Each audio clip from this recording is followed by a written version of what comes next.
Hey everybody, how's it going? Jason Seiler here. You may know me for my caricature work and my portrait work for magazines such as Time Magazine, Rolling Stone, The New Yorker, Mad Magazine. I've also had the pleasure of working on Tim Burton's Alice in Wonderland, working on characters such as the Tweedles, the Red Queen, and the Bandersnatch. And why does any of that matter? Well, if you love drawing and painting and illustration as much as I do, things like caricature, character design, portrait drawing and painting, then I've got a special surprise for y'all. I don't know about you, but I'm excited. You want to know what I'm excited about?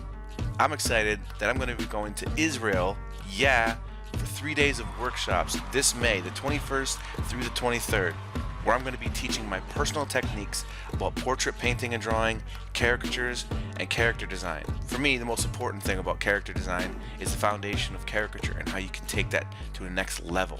I'm also going to have an open portfolio review. Sweet.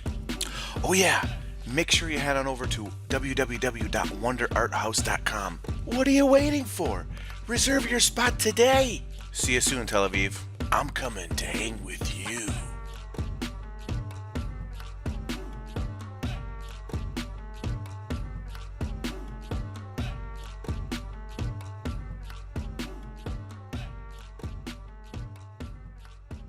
All right, welcome to another episode of Face the Truth. This is going to be a fun one. I've known Torren for a few years now. Love his work so much. The guy just always is growing and pushing and pushing and pushing. He's one of those guys that every single piece you see him post, it just gets better and better and better and better and better. He's awesome. So I'm looking forward to talking with him. So without further ado, please welcome Mr. Torren Thomas.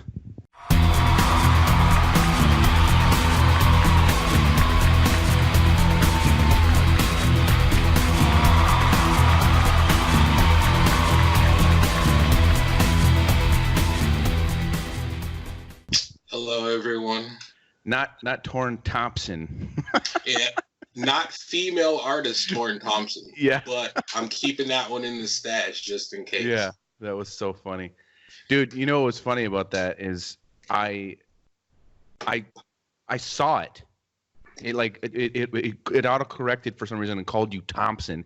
I was like, oh, that's lame. Went to edit it, and then it did it again, and I didn't realize it until later. I'm like, gosh, this stupid phone.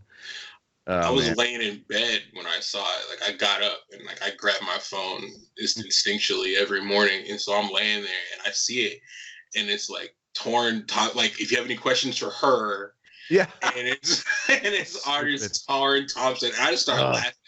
It's like, so he's annoying. Killing me already. Yeah, it's so annoying. Dude, that happens. You know, it's funny. I don't know if you have this problem, but I have this problem.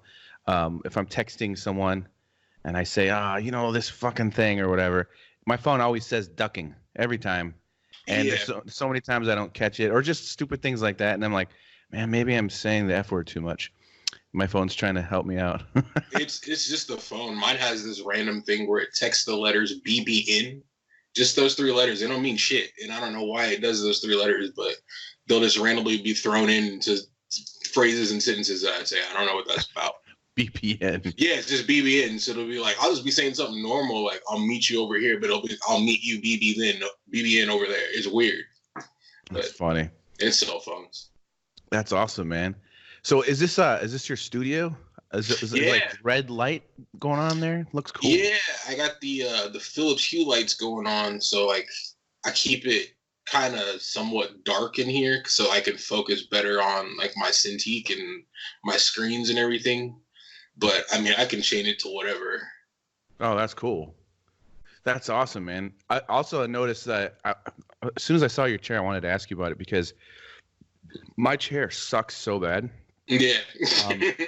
And my back's like sore all the time. Is that like a gaming chair? And is it really comfortable?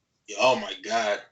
I mean, I spent a lot of money to get like a really big, heavy duty one, but you could get mine's a DX Racer. And it's basically like sitting in a chair that you drive in. It's like a racing car chair. Oh, cool. And if I felt like it, I can lean this thing all the way back and sleep in it. Oh, wow. And it's got like the lumbar support built into it. It's a lot of money, but they're worth it. Yeah. I was telling my wife I'm about to get a nice paycheck from a job that I've been waiting to get paid for a long time, and I'm like, I'm getting myself. I never buy myself anything, and I'm like, I need a chair, man. This chair I have right now, it's like the crappiest chair ever. Yeah, like I've been talking about one of my good friends. He's been going back and forth about getting one too, and it's like, dude, if you got the money, do it, because you sit and you're working in it all the time. I mean, it's a lot of money up front, but it's definitely worth the cost. Yeah, man, that's exactly like you spend all this time sitting around, and then you get up and you're just like, oh no, man. That's crazy. Sponsor me, DX Racer. I love your chairs. Yeah, that would be awesome. Send me free ones. Someone sponsor me with your chairs. So how you been, man? What's been going on? I've been good. Just been working. That's really it. It's doing a little freelance here and there, and a lot of my time is spent on the job. And I mean, for people who don't know, I work for my opinion, the best casino game studio at least in the country, if not the whole world. But I spend a lot of time focusing on that. I do freelance, do a lot of local magazine stuff, T-shirts for people. I haven't done an album cover in a few years, but I was doing that. And just the occasional portrait caricature for friends, family, commissions. I'm kind of all over the place. Yeah, basically whatever someone wants you to do. That's what's awesome about your not just your style or whatever, but you're one of those guys that can basically do whatever, and that definitely helps when you're in that position where like, oh, I can just take on I can do movie posters, I can do album covers, book covers, whatever, So yeah, I didn't want to get pigeonholed into doing just one thing. Like that's kind of why I got away from the rappers for a minute, because I felt like that was the only thing people were looking to me for. And so I took and started doing a little bit of everything. But now I'm going back just because I feel like, got to do it for the culture for a little bit. So there will be more rappers in 2020. More rappers. Yeah, definitely. That's fine. I have an audio question for you. I'll play for you in a bit that I think has to do with that a little bit. But rap. I can't remember the name of the. Well, I'll let you hear it. But excuse me. So the game stuff that you've been working on, I mean, I've done a little bit of that. I've had good and bad experiences with that, as you know. Yeah. That one, like we literally do some things. That Madonna job that we all worked on was probably the worst thing I've ever had to work on in my life. It was terrible. It was really, really, really just like, it's hard to explain. It was just like so many different moving parts. The best thing about it is that the game turned out awesome.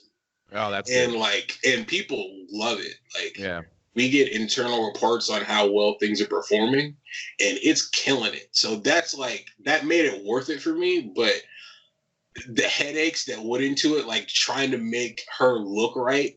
Oh, and dude. Like, I wish people because I know there's somebody out here who has seen that game and played it, or at least will. As good as you and Mike and everybody made that game look, if they knew what we all went through and the reference you had to use to get it to look that good, you guys killed it. The guys that worked on it or my company killed it. Like, it was so stressful, but it was so impressive. Dude, I remember just being like, the reference I got was still frame shots from Material Girl. Material Girl, yeah. And like most of them, you couldn't even see her features at all. So I was trying to find references of her from that time period that were more clear, and then trying to build her face from that. And then, it doesn't look like Madonna. Like, what do you mean? I don't know how to make it look more like her. It was like these back and forth. Like, dude. What I think they wanted was like, because like you're really true to form and really like lifelike. And I think what they were going for is like almost like this fantasy version of her, where like it was like the most ideal version of Madonna possible. And like I said, you got it done, but man, did it take a lot for everybody to get there. That was a lot of work. It was a lot of like banging the head against the wall. Yeah, like I started off trying to do it because like a lot of people they were just like it was kind of like take a shot and see if you could make it look right. Yeah. And I did, and I mean it resembled Madonna, but I was like, you know who you should call? Like you should call Jason Seiler. Because he's one of the I think that's how they got you involved. Was like you should call Jason. Okay. He's one of the best portrait artists that I personally know. So you should call that guy and see if he can help us out. And it was the right call because it worked out. And like I said, the game looks incredible now. I'd like to see it. I'd like to see how it turned out. But yeah, that was. I mean, I appreciate you. I guess saying, hey, this. In one way, it's like, yeah, thank you so much. But the other way, it's like, dude, that was the worst thing ever. Like, I mean, I didn't know it was going to be. Torren love me or hate me. Like, I didn't know it was going to be as crazy as it was when I was like, you should get Jason. It just turned into like, I knew the reference was bad, but it'll forever be that thing. If anyone ever asks me, what's the worst thing you've ever worked on, that's always going to be it. It was rough. The reference, and I don't think it was anybody's fault. And I love working with the game company. They're great. It wasn't anybody. Awesome. It was just like, it was a really hard. It was just difficult, and there was a lot of people to like normally. This is what I found, and I had to get used to this. Like going into the studio life, like normally you have to please like an art director or two at most. Yeah.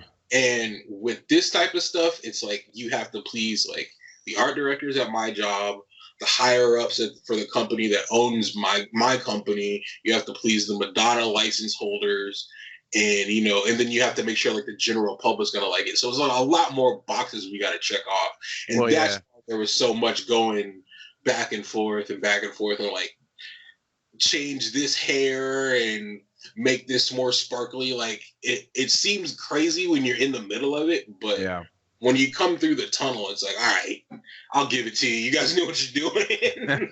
Oh yeah. Oh, then Madonna has to approve of it, and she really likes it from what I've heard. So that's good. As long as she likes it, I was like, cool. So yeah, that was. I remember just being like, I'd have friends over, and we're like, like cooking dinner and stuff, and I'm all stressed out. I'm like showing them pictures on my phone, like, doesn't that look like Madonna? They're like, oh yeah, it's awesome. I'm like, and then like I remember like taking like the actual still from the video and then having my painting on top and then turning it off and on and you could see features moving and stuff. You're like, oh, it's still not 100. It was so like, why isn't this working?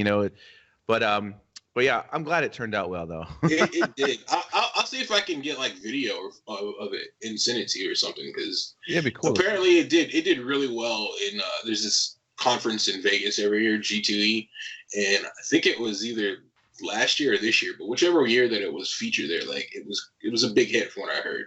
Oh, that's cool. So you didn't get it, Jason. Well, I appreciate it. I've worked on a few other of those things, but it's fun. Like I like working on, a couple of them that I worked on were pretty, it's an interesting, it's a different kind of job than what I'm used to doing. But what kind of stuff have you, I mean, you probably can't talk about certain things, but what kind of stuff have you been doing for the game stuff lately? I mean, that I can talk about, I can just talk like in generalities. Lot of Asian themed things that I've been doing over the past couple of years. It's getting more diversified now, where like I'm just kind of experimenting a little bit more. Maybe it'll work, maybe it won't. But just within that industry, the Asian games are really, really popular and they make a lot of money. So money is the key. And so we like to go with what is, popular, what the player base is going to be really comfortable with, what they enjoy playing. And it's a lot of, I've drawn a lot of dragons and a lot of tigers and I've drawn so many gold ingots in the last 4 years, man. I could probably draw one with my eyes shut at this point. But it's a lot of that. But the cool thing about it is like, you have to research it, because you can't just throw it out and, have it be whatever, because you don't want to accidentally offend someone. Yeah. And that's a big thing, is like you have to actually learn a little bit about these cultures from these different areas that you do work for, because the company I work for, their reach is global. Like the headquarters for my company is in Australia. Wow. And so, yeah, like they reach everywhere. They got games in, China, Australia, of course, here, wherever. But if you're going to make a game that's like aimed at the Korean market, for example, you don't want to throw anything in there that might offend, the Korean player base. And I don't know about it because I'm just some dude from Kansas. Yeah. And like, so apparently, like, for one thing that always stuck out is like never put anybody in a green hat if you're going to have like a game in Korea, because apparently that's super bad luck. I had no idea. A green hat? Yeah, like never have a green hat. And then just like small things, like I'm sure that a lot of people know, like the color white in Japan, it like symbolizes death. It's not like that over here. Yeah. So yeah, and like I believe funny. It's number 4 that's super unlucky in Japan, because the kanji for it is similar to the kanji for death. So you want to stay away from stuff like that. So that's another cool part of it, is just learning about it. And like, yeah. So you did you find out the hard way with some of these? Like oh wait, luckily there's 4 earrings, and that's bad luck or some weird thing. Yeah, like luckily I didn't. Luckily I did enough research. I almost came close to doing something that might have been offensive to a Chinese player base. Like I almost went to this Tibet thing, and I had this symbol drawn, but it turned out that it was like had something to do with like a revolution that had happened in the past. Like I gotta cut that out, because like I don't want to start nothing. Oh my gosh! But World yeah, War like III. yeah, That's just funny. yeah, and it's my fault. No thanks. But yeah, but just learning about the different cultures, and like I can talk about like vaguely about like Chinese folklores and things like that now, and I know a little bit more about the like the zodiac signs and the 28 mansions and the Wu Jing and what all that stuff means. It's like it's cool. It's like this is a little bit something you can put in your pocket and bust it out at parties and whatnot. Like, well, also like as an artist, like even if you're working on your own things or whatever, all that stuff is extra knowledge just for layering in things within your work. It's kind of cool. Yeah. And I'm just a fan of like learning about other cultures and stuff anyway. Like, yeah, I mean, it sounds weird, but like I'm bored of America. Like I've had enough cheeseburgers and all that. Like, I'm good. That's funny. Yeah, I mean, I feel you, man. Like I've gotten to go to Europe a couple times, and gosh, one of my favorite places is Vienna that I've ever been to. And it's like one of those places where when you go to Vienna, it's like, oh man, there's a couple things. For one, it's just beautiful, and everybody, like all the architecture is just gorgeous, and it makes you just realize how young the United States is. And just like they've got so much just history and culture with just their architecture.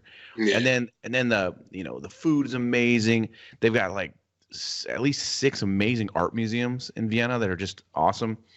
But then it's like the way the people are and the culture, the way they enjoy they're hanging out in the parks during the day. I mean, just like there's something different. There's like a vibe where when you come back to the United States, you're like, oh, this place is pretty lame, man.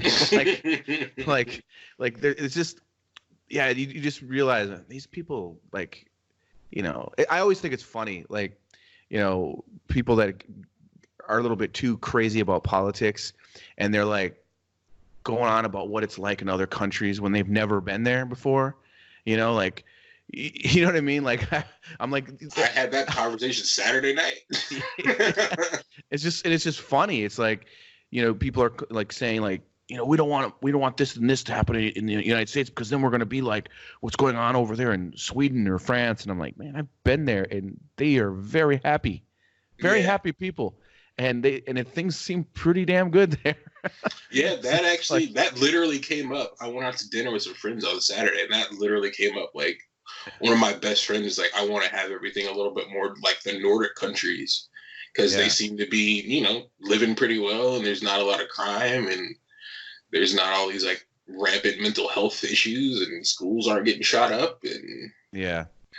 Yeah, it's crazy, dude. Like, and then, I mean, even their prisons. Have you seen what their prisons are like over there? I've heard it's like, don't they have like keys to their own room? And it's like, just be back by 11. Like, you know, you're in jail. Like, that ain't flying over here. Oh, no, that's not happening. Yeah, it's crazy, man. Like, but I mean, they're doing something right, man. I mean, you don't like. I went to, I was in Stockholm a few years ago, and that's a really cool city, but you could definitely tell they seemed a little snobby, like like there's like a kind of like an attitude, almost like we know we're like we're awesome, and everyone, there was a lot of money there. It's expensive there. But yeah, man, for the most, have you ever gone to Europe? I have never left the country, not yet. Oh man, you got to sometime. One of these days it's gonna happen. Yeah. No, you got to definitely do it, man. You've never been to Canada either? Nope. Oh man, Canada's great. I gotta go see Drake's hometown. Yeah. No. Yeah. Is he from Toronto? Yep. Okay. Yeah, Toronto's cool, man. The thing that's awesome about Toronto is it's first of all, it's got a huge Asian population, a lot of Chinese, and so there's a lot of awesome like restaurants and just, you know, like a lot of good diversity up there, which you don't think about. You think about Canada, you just think it's like a bunch of hosers, you know. But it's like, isn't Bobby Chiu from up there? Yeah, Bobby's from up there. Vancouver's kind of like that as well. I was there once, but the other thing is Toronto. It's got like a nice city. It's kind of reminds me of New York City, but it's like super clean. Like, so it's almost kind of creepy, like, because it's so clean. It's like, wow. They even have like a Times Square area, really? where they actually use it in movies to be New York in certain movies. Because it's easier to film there than actual Times Square. It looks like Times Square. It's really weird. When I first saw it, I was like, "What the heck?" Yeah, I watch a lot of movies, and some of them I end up like sitting through the credits, and like everything's filmed in Georgia and everything's filmed in Toronto, or not Toronto, Vancouver. Like everything's up there. Yeah, it's weird. And the funny thing was, the show Watchmen, they actually filmed it around the corner from my office. From my company I work for is in Atlanta. They actually filmed it around the corner from there. Oh, so like I'm sitting there watching The Watchmen. I'm like, that looks really, really familiar. And it's like, because I've been in that restaurant. It's like, that's why it looks so familiar. But that was pretty cool to see. That was you're talking about the new series, right? Yeah, the HBO series. Yeah. Dude, that was awesome. I love that show. Good. Yeah, it was so weird. At first, I was very confused because, of course, I'm used to the graphic novel and the movie. Mm-hmm. Like, what is happening? Like, this. Yeah, it was very different. Yeah, but man, it had paid off though. Really, yeah, it was really awesome, good, dude. Yeah, and I'm cool if they don't do any more.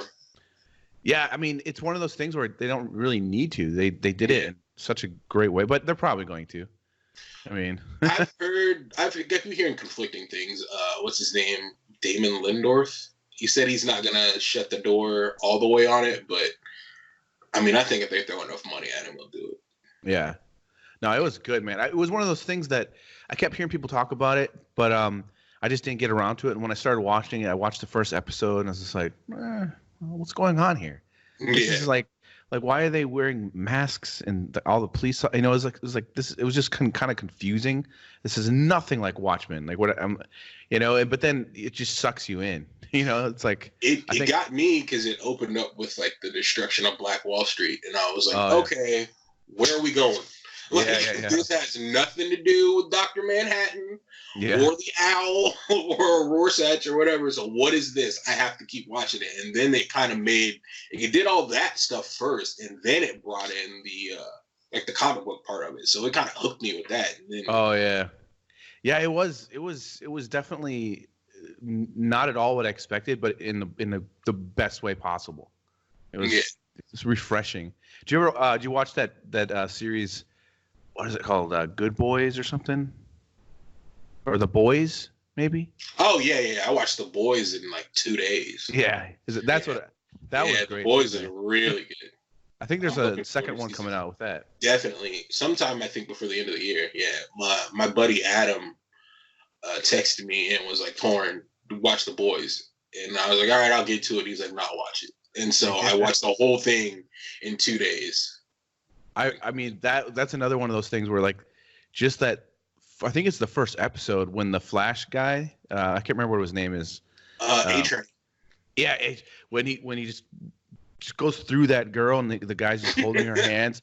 I mean, that's when I was just like realized, whoa, this is a different kind of show now, man. Very adult. Oh, it was great, which man. is what I like. Oh, it was perfect. It was awesome. You know, that's the other thing too. I don't know if you've seen Bright Side or Brightburn. You saw that? So that what I love about that movie and about The Boys is there's been so many attempts to make a Superman movie that are there, and there's some good things in some of the Superman movies, but what I like about these movies or these versions, even though it's like evil Superman basically, it's the first time we've ever really gotten to see what Superman can do. You know what I mean? Because we never get to see what Superman can do with his powers because he won't laser through someone's head or these different things. So seeing that was like, at least they're putting it in the mainstream. Like, there's like a line of comics I think it's called Injustice. Like Lois Lane's pregnant and the Joker kills her and his baby and Superman just loses his shit and he becomes a tyrant and he has like an army of people that serve him, and so he's like a bad guy. He's almost like Thanos where he's a bad guy but he's doing it for a good reason. He's like, there'll never be any more crime again and I'll see to it. And so he's just like this overlord. Yeah. See, that would be a cool movie, man. That would be. See, that's the thing is they just never come up with anything interesting, and I think what is it, Warner Brothers that owns it is just they're too worried. They're too worried about Superman's got to be this certain thing, But that's what I loved about that movie with the little kid was just like, oh man, it was scary, Yeah. Like it was just like, but it was awesome, Yeah, I liked it. Yeah, I thought it was great. And it was cool that it like, I mean, just without giving anything away if anyone's seen it, but like, I love how it ended. You're just like, dude, this is awesome. The bad guy wins. And like the way that they did it, like what he did with his mom, and you're like, oh shit. Yeah, there could definitely be more. Like, I'm hoping they're going to try to build a universe out of that because they set it up to where like I'm intrigued. Oh yeah, Brightburn too. Oh yeah, or maybe like a counterpart, like a good guy to fight him. Like, who's that gonna be? And like just seeing him like turn into a teenager. Like the next movie, maybe he's like 18 or in his 20s or something. But like but the way it ends, basically, he's like in control of everything. Yeah, like he's basically a god. Like I mean, he's Superman, but he's evil as hell. Dude, I was like, that's one of those movies where I was just super surprised. I had no idea when I went to see that movie. My brother-in-law told me, you got to see this movie. You're going to love it. I went just because he said that. I never saw a trailer. I didn't know what the movie was about. And I was like, what the heck is going on? And it was like, this seems like Superman. Like at the very beginning, when even the shots of the mailbox, it just felt like, this looks like, like Clark Kent's home in Smallville. Small Kansas town. I'm familiar with that. Yeah.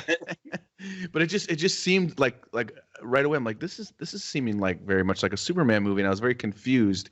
And then when he starts doing crazy shit, you're like, what? I'm in, man. I knew what it was going in. Again, my friend Adam told me about it because he's the biggest Superman fan in the world that I know personally. And he's like, dude, it's Superman, but he's evil, and it's a horror movie. I was like, all right, let's do it. Like, I went out and bought it. Yeah, I didn't even go to the movie theaters, but I buy everything. I have tons and tons of movies, Jason. That's awesome. It's an addiction. I have an entire wall of movies in it's my media room. It's where all my money goes. Sounds like a good place to hang. I mean, that's what it is. Like I sit, like when I'm not working and I'm not hanging out with friends, I'm watching movies. I literally have probably about 1,600 movies. All right, I'm curious. I'm curious what you, because people are gonna get mad because we're not talking about your art, but I don't really fucking care because it's a fun conversation and this is my podcast, so I'll do what I want. There's time for that. I'm not going nowhere. So out of curiosity, what did you think about Joker? I loved it. Cool. Because I keep hearing people like saying stuff about that. I was like, did you see the same movie? I don't understand what the deal is, but I mean, I thought it was just brilliant the way they did it. That was probably my favorite movie that I saw all last year. Yeah, dude, I've watched. It's funny too. I've heard a lot of people say, yeah, it was good, but I'll never watch it again. And I'm like, dude, I've watched it like 3 or 4 times at least. Yeah, I've seen it 3 times. Dude, it's just awesome, man. It was one of those movies where I was nervous for it, because the Joker's one of those characters that I've always loved, and I'm like, I don't know, man. But as soon as I saw the first trailer, I was like, they did it right. Just from that first trailer. It's one of the best trailers I've seen, But yeah, the way that movie builds, and one of the things I really loved about it was, like in The Shining, the entire movie, there's that music is just kind of just almost haunting the entire time. It's just like it's just a buildup of like a drone of noise, and it just builds and builds and builds, and it just gets crazy. And that's what happens basically in the Joker. The music is just constantly making you feel like, oh shit, something's not good. Something's not good. Like for me, and this is just my opinion, why I think that movie is so divisive, you have to consider the source for who you're talking to, because it's the Joker. You automatically think comic books. So I feel like there's this school of people who thought that was going to be a Batman movie, and like Joker was going to just be like blowing up shit and laughing, and and it was just going to be crazy. And that's what I think some people expected.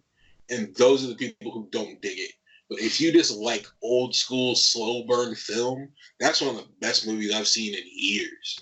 Yeah, but you know what? I totally agree. But I also think that it was a comic book movie. You know what I mean? Yeah. It's showing this character that we've known for like 70 years, and it's showing like the demise. Like you understand. You feel like it really did a great job of making you feel, even when he was doing psychotic things. Yeah, they humanized him. You get it, Yeah. And I even love little things like, like the sun, like when Bruce Wayne swings down the pole, like almost like a nod back to the old Batman TV show, or like when Thomas Wayne, in the scene in the bathroom when he punches him in the face. Just a little thing about how big Thomas Wayne is, and you're like, that's how big Batman's gonna be. You know what I mean? Thomas Wayne was a dick too. Oh yeah. But I thought that was great too, because it's like we all think of, he died when Bruce was just a young boy, so you don't really know too much about his dad. And I thought it was almost like, hey, this is a rich billionaire guy who he is probably corrupt in a lot of ways.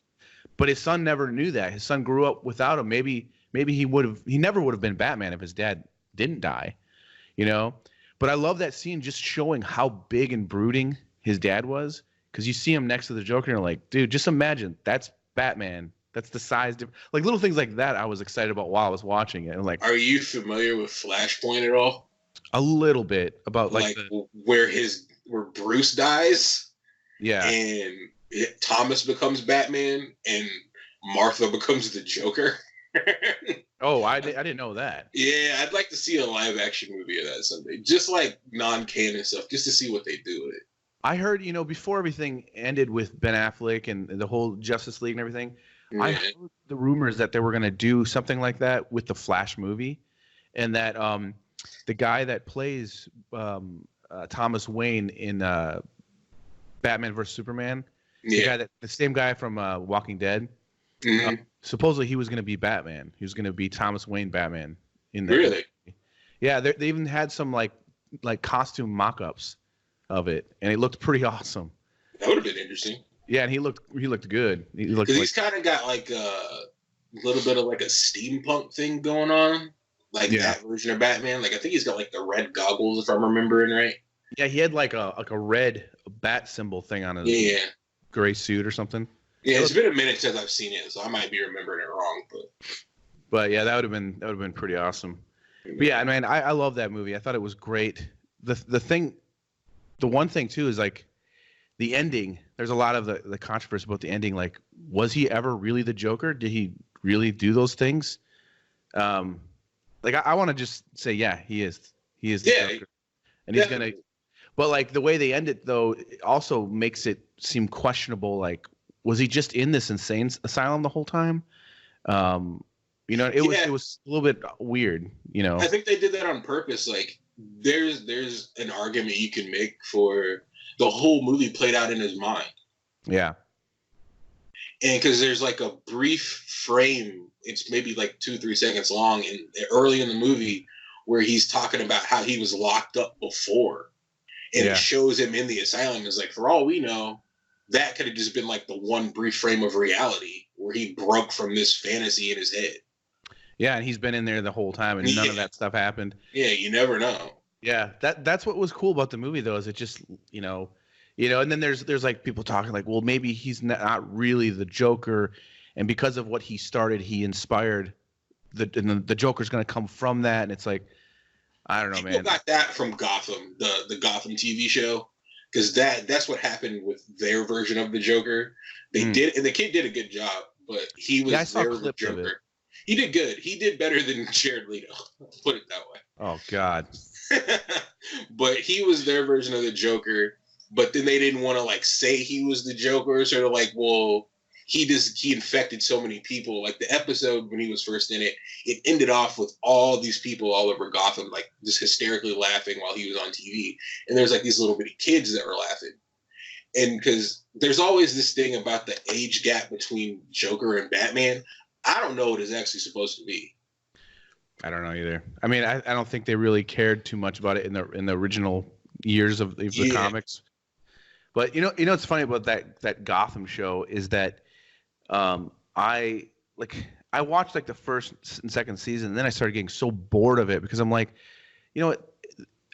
I get it's kind of cool to see him as a young kid, but it's mostly just about these villains developing and everything. But all I care about is Batman. That's all I care about. Yeah. Like I don't care about these guys and drawing it out all these years and then I watched I kind of skipped through the last season and just watched certain things, and then the last episode was like the best episode ever when he finally shows up as Batman, and he got all the villains and everything, and it was like it was a really cool Batman episode, and it just ends and that's it. It's like you spent all these years like on these episodes that I don't really care about, and then you finally bring Batman in, and it was done well. It was a really cool. I love it. It just felt like just right, and then that's it. They're done. They're not making any more. It's kind of I don't know why they won't ever do a Batman TV show, but I've heard that it's never gonna happen. Yeah, I don't know. I don't remember who said it, but some executive was like, "We'll never do Batman on TV." Well, that's kind of like what the Green Arrow show. He's basically Batman, in a lot of ways. It kind of feels that way a little bit. And it's like, if you can do that, you could do Batman. They even had Batman. They had Bruce Wayne in the Green Arrow show, but it was long after he was Batman and he was retired. So they'll never have like a dude in the cowl on TV. They have Superman on TV. They've got every other DC hero under the sun on TV, but they won't do Batman. I don't know why. I don't know why either. It's I don't know. It's really weird. Maybe there's some weird contract or some. Yeah, I don't know. I mean, like they did it in the '60s with Adam West, but they're like, that's it for TV. It's his movies from here on out. I think they'll eventually break it at some point, but I don't know if I'll ever be alive to see it. Probably not before they do this Batman movie though. With no. Robert Patterson. Yeah. Twilight Batman. Yeah, I mean, I'm being open-minded. Ever since Heath, I have to just wait till I see the movie, because when they announced Heath for the Joker, I was one of those dudes like, I'm not seeing that shit. Yeah, Heath Ledger, He's way too pretty to be the Joker, and then I was so wrong. Oh yeah. Ever since Heath, whatever casting, I'll wait and see. Robert Pattinson, I gotta say this though, as far as like looks go, he fits the character. I think he could fit that, and he's kind of like a moody, dark kind of, I think he can pull that off. But in my head, he makes sense as a guy whose parents were killed and he's traumatized by it. Yeah, he doesn't fit the like billionaire playboy role that they've been trying to make Bruce Wayne for the last 20 years, but like borderline crazy. I think Robert can pull that off because that's what Batman is. Batman's a maniac. I don't know why people don't recognize that. He could just kick it because he's got billions of dollars. He's like, no, I'm put this leather on and fight all night. Like, he's not normal. But also the thing I like, and I hope they do this because is the original Batman, that I grew up on. He was a detective. That was the whole idea. Is he could figure out anything. He could solve things, and so he is a maniac, but he's also like smart. And he's always, that was the thing about him is why was he always able to beat Superman? Because he was always like 10 steps ahead of Superman all the time. Yeah. Like he's that was what made it fun. He's not a normal, he has no powers. So he is a psychopath, but at the same time, it's like you don't want to run into him in an alley. But at the same time, he's got all these. I just love the contraptions, and I love sneaking around at night in the dark. In the 30s, wasn't he just like a dude dressed as a bat with a 38? Like that was it. I mean, I've got some books I've had since I was a kid. I don't know if you had these, but my parents, it almost looks like a Bible. It's a huge. It's like all the Joker stories. It's a purple book, and it's like all the Joker stories from I think the 30s until the mid 90s or something. And so you can watch the development of Batman and the Joker for all those years. And he was always in the early ones, he was mostly a detective. Like he had like a magnifying glass and stuff. Yeah. And he was like looking for fingerprints and, all this kind of stuff. And he was all about justice and, there wasn't really much about him being a billionaire playboy as far as, he was a billionaire, but there wasn't anything about him like, being like a douchebag type character or anything like that. He was always like focused in Batman and everything. Yeah. But I think, when, what's his name? Why am I blanking on his name? The Miller stuff came out. Oh yeah, Frank Miller. Dark Knight Returns. When that's when Batman started getting like gritty and more real, and I'm sure there was other ones as well, but those are the ones that I remember. When I got those comics, I was like, oh, this is awesome. That's the movie I actually want.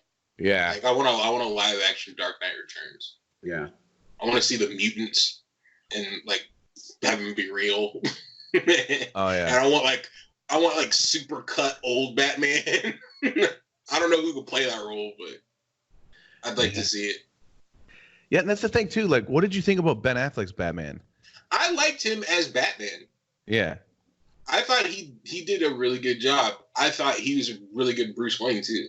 Yeah, I there's a lot of shit about Ben Affleck as Batman, but I'm one of those people that actually like Batman vs Superman, the Ultimate Edition version. That's the way better version of that movie. You just made my friend so mad. There's why is that? My buddy Sean, shout out to him, hates Zack Snyder with a passion. Like he thinks he is a sociopath and just like the scum of the earth, and I don't know why. But like me and him argue about this all the time. So I'm like, yo, those movies aren't that bad. And he's like, you are an idiot. See, I don't get it. I don't get it. Like that movie, when that movie came out and I got the special edition version, first time I watched it, I'm like, why in the world would they have left this part out and that part out? It makes the movie so much better. There's some issues with the story and stuff, but ultimately I loved it. And I thought he was great as Batman. He looked awesome. I love the Christopher Nolan Batman movies. I think they're great. And I think that's one of the strongest superhero trilogy movies. I think they're great. But Ben Affleck's Batman could kick Christian Bale's Batman ass. Yeah. He's just huge. He looks like Batman. He's huge. And he was a good Batman in a mediocre at times movie. Well, and then Justice League just fell apart so hard. Yeah. Like in Batman was lame in that movie. Everything was like, it's just like, oh, come on. But Batman versus Superman should have been 2, maybe even 3 movies. Yeah. Like the first movie should have been like where Batman and Superman fight each other. That should have been the end of the first movie. Yeah. And then the second movie could have been all the stuff with Doomsday, because Doomsday they just kind of shoehorned in there. Yeah, and that character deserves more. Yeah. Like it was a lot. Superman. Like you don't have the guy who kills basically a god in the last third of your movie. And you don't make him look like a big clay monster either. Like look at the comic books, man. He's got spikes and he's badass. Yeah. He looks like a big mountain of mud. Like, come on, man, don't do that. Yeah, that is true. That like that's the thing about that movie that a lot of people were bummed is they crammed so much, and they wanted to have the Trinity in there. They had to have Wonder Woman, and it was cool when she showed up. It was pretty awesome. But it's like, yeah, they definitely crammed way too much. They were trying to like do the Marvel thing. Like they wanted to get to their Avengers movie so bad, but like they just neglected the 8 years of planning that Marvel did before they did the first Avengers. They had like 6 movies under their belt. Like, it's too bad, man. It's too bad. Because I mean, I love all those characters, like, and I love what they did. Like, I love the first time they show Batman and he's on the ceiling and he goes flying across the ceiling and it's so creepy and awesome. It's like, that's Batman's supposed to be scary, Yeah. And that fight scene at the end when he fights all those guys in that warehouse is like really one of the best Batman scenes ever. It's just amazing. Did you grow up drawing comics? I did not. Well, yes and no. I never like drew comics. I got really into them hardcore for about a year. I was the biggest X-Men fan in the world, but it was because of the cartoon. Like the cartoon, I thought it was just a cartoon, and my dad was like, that there's more than that. And I was like, no. And so like I started reading X-Men comics, and like Gambit, Wolverine, and Magneto are still my favorite. But drawing growing up, I drew a lot of Ninja Turtles. I did draw Wolverine quite a bit, but Ninja Turtles was my thing. I was really heavy into drawing sports players. Like I found a drawing of Michael Jordan I did when I was 12. About a week ago. I was cleaning out a closet. So that's a lot of what I did. I've always been into drawing people. Yeah. And so I don't know why I was just drawn to it, but not a lot of fantasy stuff for me. Yeah. Yeah, same for me. I mean, I would definitely it's funny, I was obsessed with drawing Michael Jordan too. I would do like he was one of the first people I started doing caricatures of, was Michael Jordan. But yeah, I was dude, obsessed with the Ninja Turtles, man. Like, it was my favorite thing in the world. I mean, it's all. Once I got obsessed with the Turtles, that was it, dude. And that when the first movie came out, my favorite movie. Yeah, I went to go see that in the theaters. I had all of the toys. Between me and my cousin Cedric, we had everything. Like, I had like the turtle lair, like the little sewer hangout in the van, and the skateboard, and he had like the blimp and like the little water thing, and I had Shredder's car and Krang, and then he had like all the offshoot, like when they started making all the weird turtles, like Donatello in like the trench coat and shit. He had all that, and I just had all the basic bitch ones. Like, but when we got together, we had all of it. You remember? Were you as shocked as I was in the movie when Raphael's like, damn. Yeah, man, that was like the first time I had heard anything. Like, I liked curse. Yeah. Like, I was in the theaters looking around like, did you hear that? Raphael said, damn. Yeah, I remember that was like, oh, no way. Yeah, that movie, I still love that movie. It's like, I'm not really a fan of the other ones, but that one was like the one, man, where it's still I think it still holds up, man. It's fun. The second one is good just because of the ninja rap scene with Vanilla Ice. Like you can't hate on that. Yeah. You have to enjoy that on some level. And like in Super Shredder, it's so cheesy that it's like I dig it. Like that's my thing. Wait, is that the one something ooze, right? Yeah, Secret of the Ooze. Secret of the Ooze, yeah. That's hilarious. Yeah, and then that go ninja, go. That song hits today in 2020. Yeah. If I turn that on, you would dance right now. Yeah.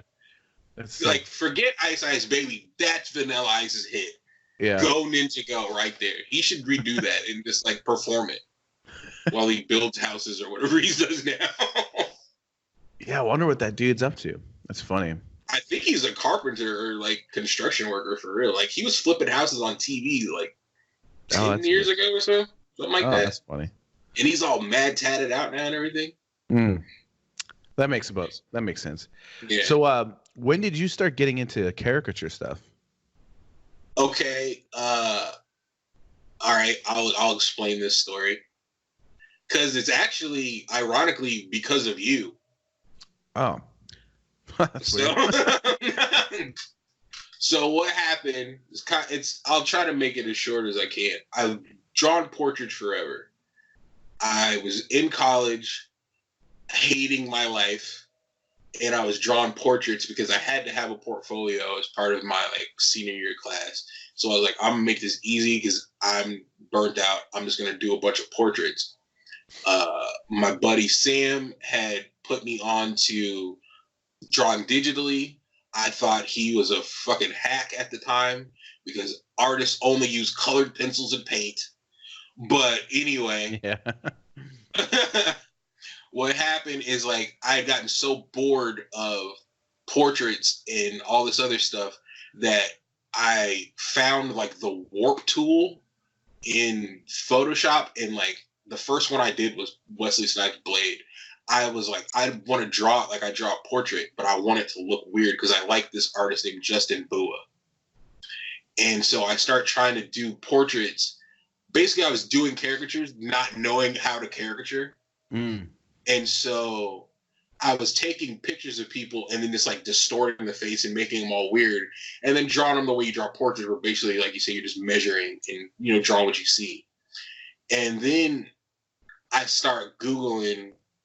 I saw your Nelly and was like, who's that? Because I've always drawn a rapper, and I was like, all right, who did that? And so I saw that. And then what I saw was, it was a piece you did, I think, for Guitar Magazine. And it had all these guys. It's like a collage of guitar players on a white background. Yeah, I remember. I know which one you're talking about now. Yeah, it had like Hendrix and bunch of rocker dudes. It was like Santana. 4 or 5 of them. Yeah, Santana. That's what I'm thinking of. And it had like 4 or 5 guys in it, and I saw that. And then from there, I found your website. And from there, I saw you taught on schoolism. And then I went and asked my dad for $1,000 to take your class. Which thank you to him, and thank God he let me have the money. And that's how it started. Like, I learned how to caricature from your class, but like I was trying to do it, not even knowing what it was, for probably a few months, maybe 6 months before I found. Oh, that's crazy. Yeah. And like knew, and like, oh, okay, there's like a math and a science to this. Yeah. Well, that's crazy because I never knew that. Because I remember you very clearly. I've had so many students, and so it's hard for me to remember them all. But you're one I remember, of course, because you were like super hardworking and you wanted it. And like from every lesson, you got better and better and better and better and better. And by the end, you had like an amazing like. Did you do like a football piece or something like that? I did. Mark Mangino. He was the coach for the Jayhawks, which is the college that's in the town I'm from. Oh, okay. And he's this real big dude. Like, he's huge. And so like I decided to do a caricature of him because I thought it'd be funny. Yeah. And yeah, we just went with that, and from there I never stopped doing it. And yeah. No, that's awesome. Yeah, and then I mean it's just really cool because then like then down the line I was like I don't remember. This was like a few years ago, but I was like super busy with a deadline, and I was like, "Hey, Torren, you want to do a New York Observer cover?"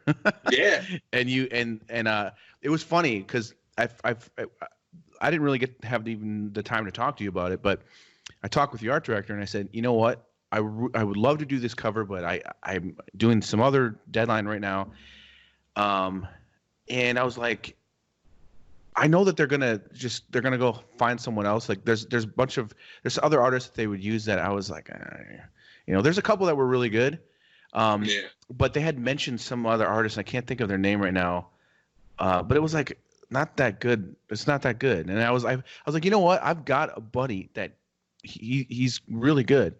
And they were like, oh no. I said, trust me, he will do a high quality cover. You wanted me to do it.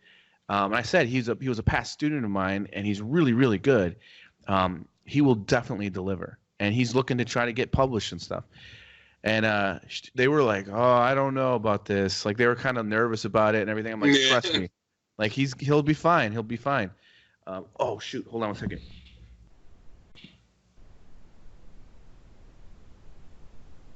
I just realized my Zoom recorder wasn't plugged in, and the battery thing was flashing. So I could have lost some recording there. Yeah, but luckily I caught it. But yeah, that was awesome, man, and you definitely killed that. You nailed that cover, so that was really cool. And you got to experience like I mean, I think wasn't it only like 1 or 2 days? Like you had to like crank it out. I think I maybe had 3 days in total. Like I had to have the sketch by like that next afternoon, and then I had like another day and a half to paint it, something like that. Yeah. And that, like, I'm super thankful for that experience and a few other ones that I've had that had these super tight deadlines, because it instills this kind of like work ethic in you that not everybody gets.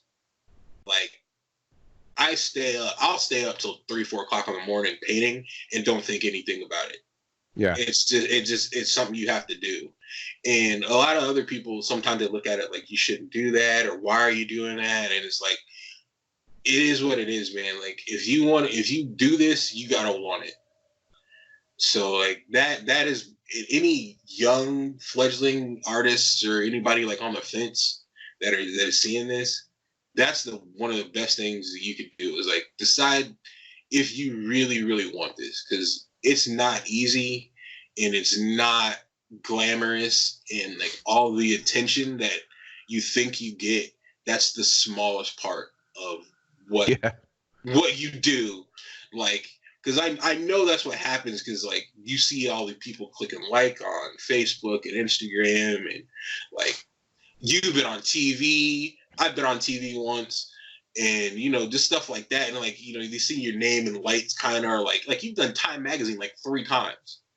That's huge, but it's like people don't know all the sacrifice and the work and the years of like studying and just like being alone in a studio trying to figure this stuff out. Like they don't know about all that, and so like you got to know if you want that part of it.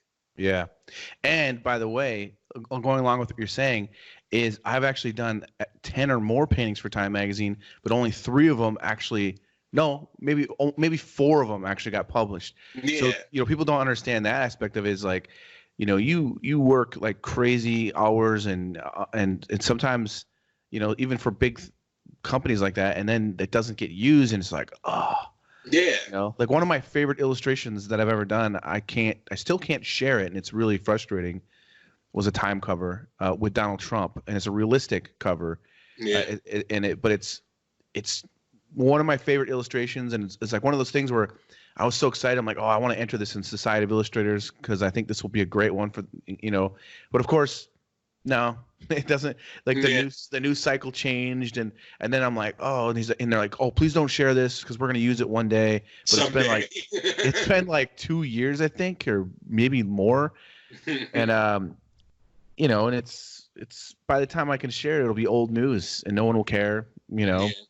But yeah, that's part of like it's perfect what you said, because I mean, like you gotta really love it, man, because the illustration world is, you know, it's not just like, there's, I know a lot of artists out there that are just like, oh, I wish I could be doing these covers and these different things, but then I've talked with certain people about this, and they're like, wait, I don't get that. Why did you only have 2 days to do that? I'm like, that's what it's like. The deadline, yeah. It's like, that's what, I mean, every single time I've ever worked for Rolling Stone, I've had 1 to 2 days to do something for them. And it's like, it's crazy too, is when I was getting started in this whole field, I would definitely judge. I would see art in publications and be like, oh, that's not that great, but throughout the years, I realized, oh my God, they probably only had a day or two, you know. And now when I look at them, like, that actually was pretty impressive for that kind of a deadline. 8 hours to do it, like. Yeah, and I had to learn that as an artist as well. Like, I do a lot of covers for like the Washington Examiner and stuff like that, where I've had to learn how to put my pride aside and just try to do the best thing I can do in 2 days. Make it funny, have a fun likeness, try to render it in a way that I feel proud of my work. But at the same time, I have to also be like, I only got 2 days. So I can't be like, oh, it could have been better. It's like, it is what it is. And it's almost like a marathon, Yeah. And it can't be, it can't be something that, is going to compete with something in like Society of Illustrators or something like that, where someone had like a week to do this beautiful painting. You know what I mean? Like, so you have to, in one way, think of it as, hey, this is a job, and I'm going to do the best I can at this. I'm going to give it my all, because I used to beat myself up. Like, I was doing a lot of New York Observer covers, and I was enjoying it while I was working on it, feeling pretty good about it. I'm like, this is pretty good. This is a nice one. And then like a day later or so after I did it, I'm like, oh man, it sucks so bad. There's so much I hate about it. And it's like, I think that's just being an artist. Like, I don't think there's ever been anything I've ever painted that there's not some point in that process between start and finish that, like, this is trash. Yeah. Like, every single one of them. Yeah. And it's at different points. It's fun when it's early that it's trash. Like, when it's late in the game, you're like, I hate this. That's not a good feeling. Oh yeah. Like, there's a job that I've been working on. I'm doing so I've done some stuff for Pop TV. A couple years ago, I did a bunch of paintings for Schitt's Creek for their show. And then I did one this last year for a show called Hot Date. And now I'm working on some same kind of idea, like advertisement for their other shows. This one called Florida Girls. One of them is called Best Intentions. It's a new show. And another one is called something with an owl character. It's weird. But it's been a fun job, because I like the owl one. I had to do a painting, which I can't wait to be able to show it, just because it's kind of different in a way. And it I had to make it kind of feel like a Rembrandt painting. And then the Best Intentions one I'm working on, they wanted to be like a Jack Davis kind of a cover. So that's fun. So I could kind of mimic his style a little bit, but still keep it my own. It's going to be like inked with watercolor kind of a feel. That's cool. Yeah. So it's kind of a fun. And then the third one, Florida Girls, they want like this kind of airbrushy, kind of Miami airbrushy type feel, but it's still realistic, but I'm doing it all airbrushy. Yeah. And dude, the first, like, all last week, first of all, it's like 5 girls in this painting. And I painted all their faces first, just to make sure the likenesses were good, which took forever, because I'm doing all the soft airbrushing, like just, lot of like rendering. But then the idea they had for the background, they were like, we want like this sun with the palm trees and all this kind of stuff, but like kind of like cheesy. That's what I was thinking, and nothing was working. Everything was just, and I'm like, man, I feel like I suck. Like I can't get it right. It just doesn't look right. But it was like their ideas were conflicting with my ideas, and it wasn't like it wasn't like it was just like it was like a weird miscommunication between everybody, like all because there's like several different art directors and so I was getting way too much information and trying to do all of it, put all those elements, and it just was not working.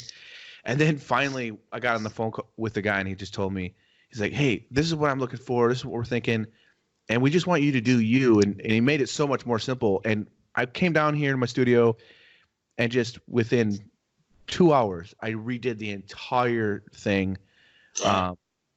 Just like, like mock paint, but it looks really good now.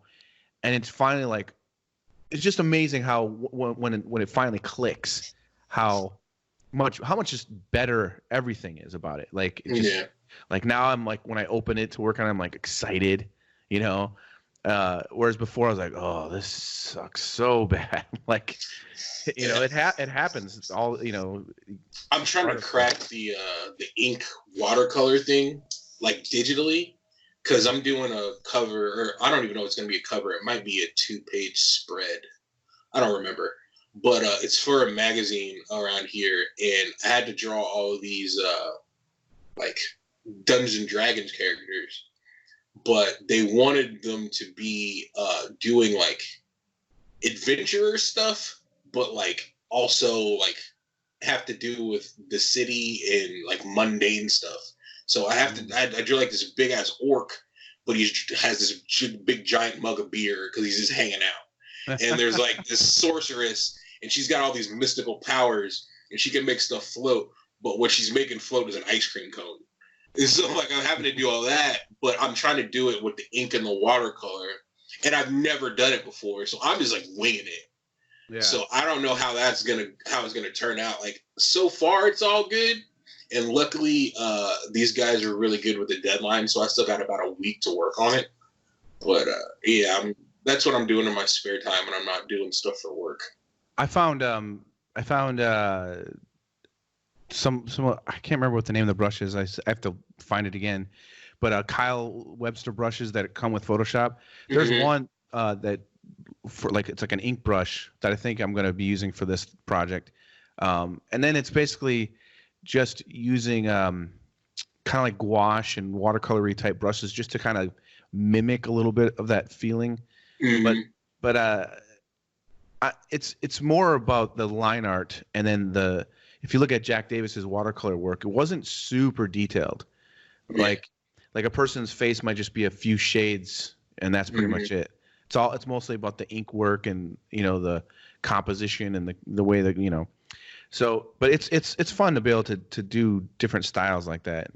It's like like they wanted me to do what I normally do, which is just kind of paint in Photoshop. And it's like I'm getting kind of tired of doing this. Let me try something else. I saw some stuff. Actually, what I saw was a Dave Raposa like sketch of some characters from Chrono Trigger, and was like, I'm doing that and trying my best to steal from him. Yeah, that's the I'm not best gonna get on that level because he's great, but so I'm not gonna get on that level. But like, I'm trying to steal as much as I can.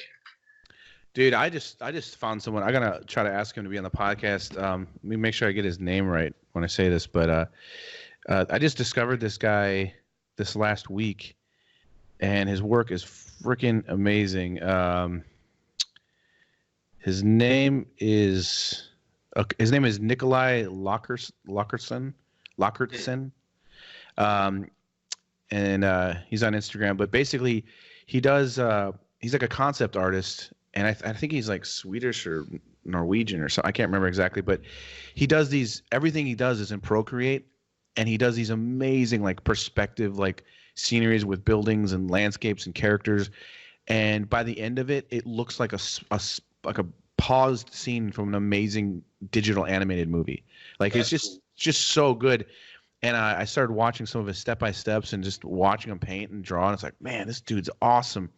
And it's funny because I figured out some things on Procreate that I never even knew you could do before just from watching. And I'm like, wow, I didn't know you could do that. And like, so it's like, I'm still kind of, when I work on my iPad, it's mostly, a lot of it's experimental. I mostly just use it for sketching.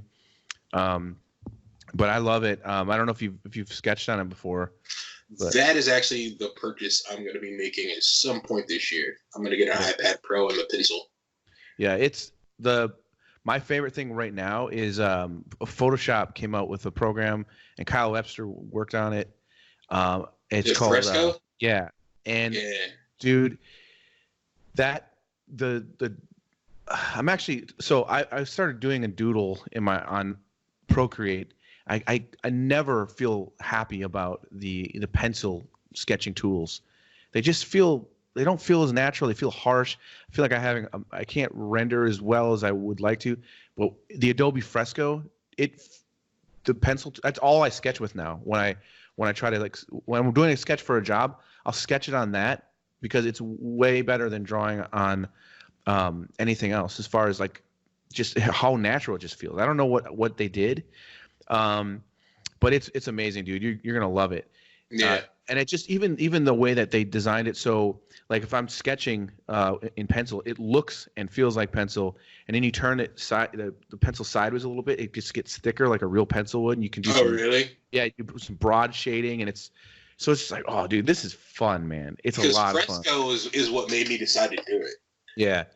It's nice, dude. I haven't gotten to mess with it as much. Like I want to try to do some painting with it. But this is kind of weird too.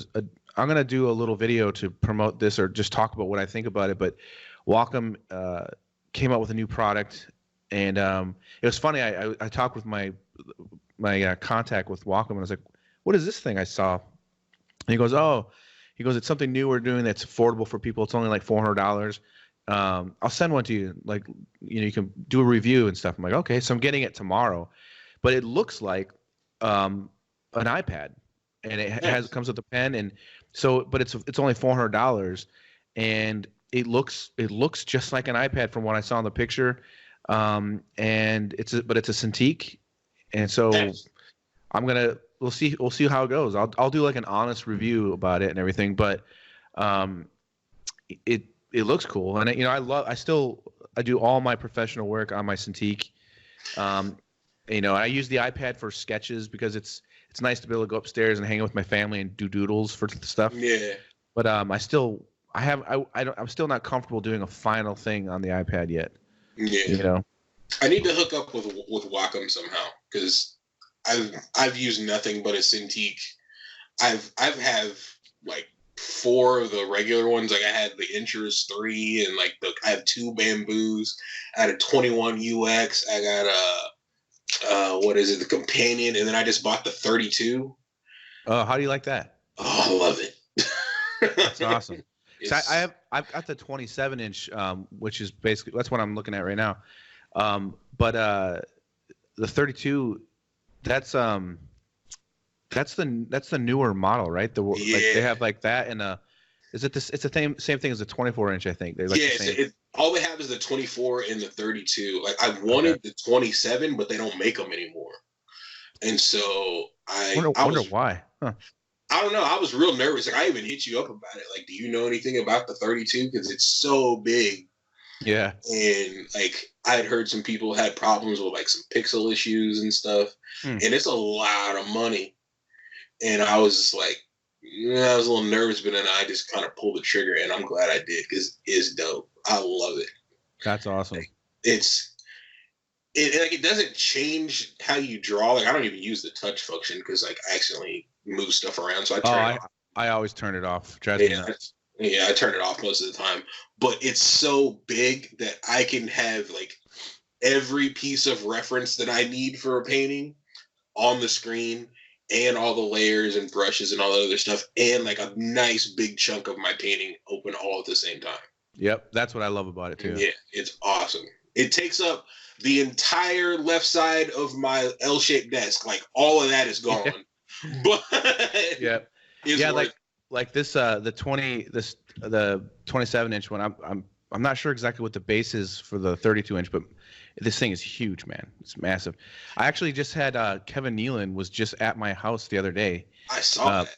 It was crazy because him and I become buddies, and we text like all the time. And he invited me to go see his show But then he was like, "Hey, would you mind if I stop by your studio?" I was like, "No, no problem, man." So it was cool, man. He came over and he hung out at my house for a couple hours, and we took him down to the studio and we talked art. And he brought his Mobile Studio Pro with, and I showed him how to do some things on it that he wasn't quite familiar with yet. But when he saw my 27-inch, he was like, "What is that?" You know, he's like, "That's I'm like, "That's my Cintiq." He's like, "What?" You know, and I have my old 21-inch right here on a movable metal arm thing. So I use that for like a second monitor. So it looks kind of like the Bat Cave in here, you know? Yeah. Like for people who when they first see it, it's like almost like a conversation starter. Like my godson saw my 32-inch for the first time like about a week or two ago, and like I'll take my companion over his house and draw on it, and like I'll let him mess around with it. So when they hear Cintiq or like Torren's little tablet that he draws on, they think it's a little bitty thing.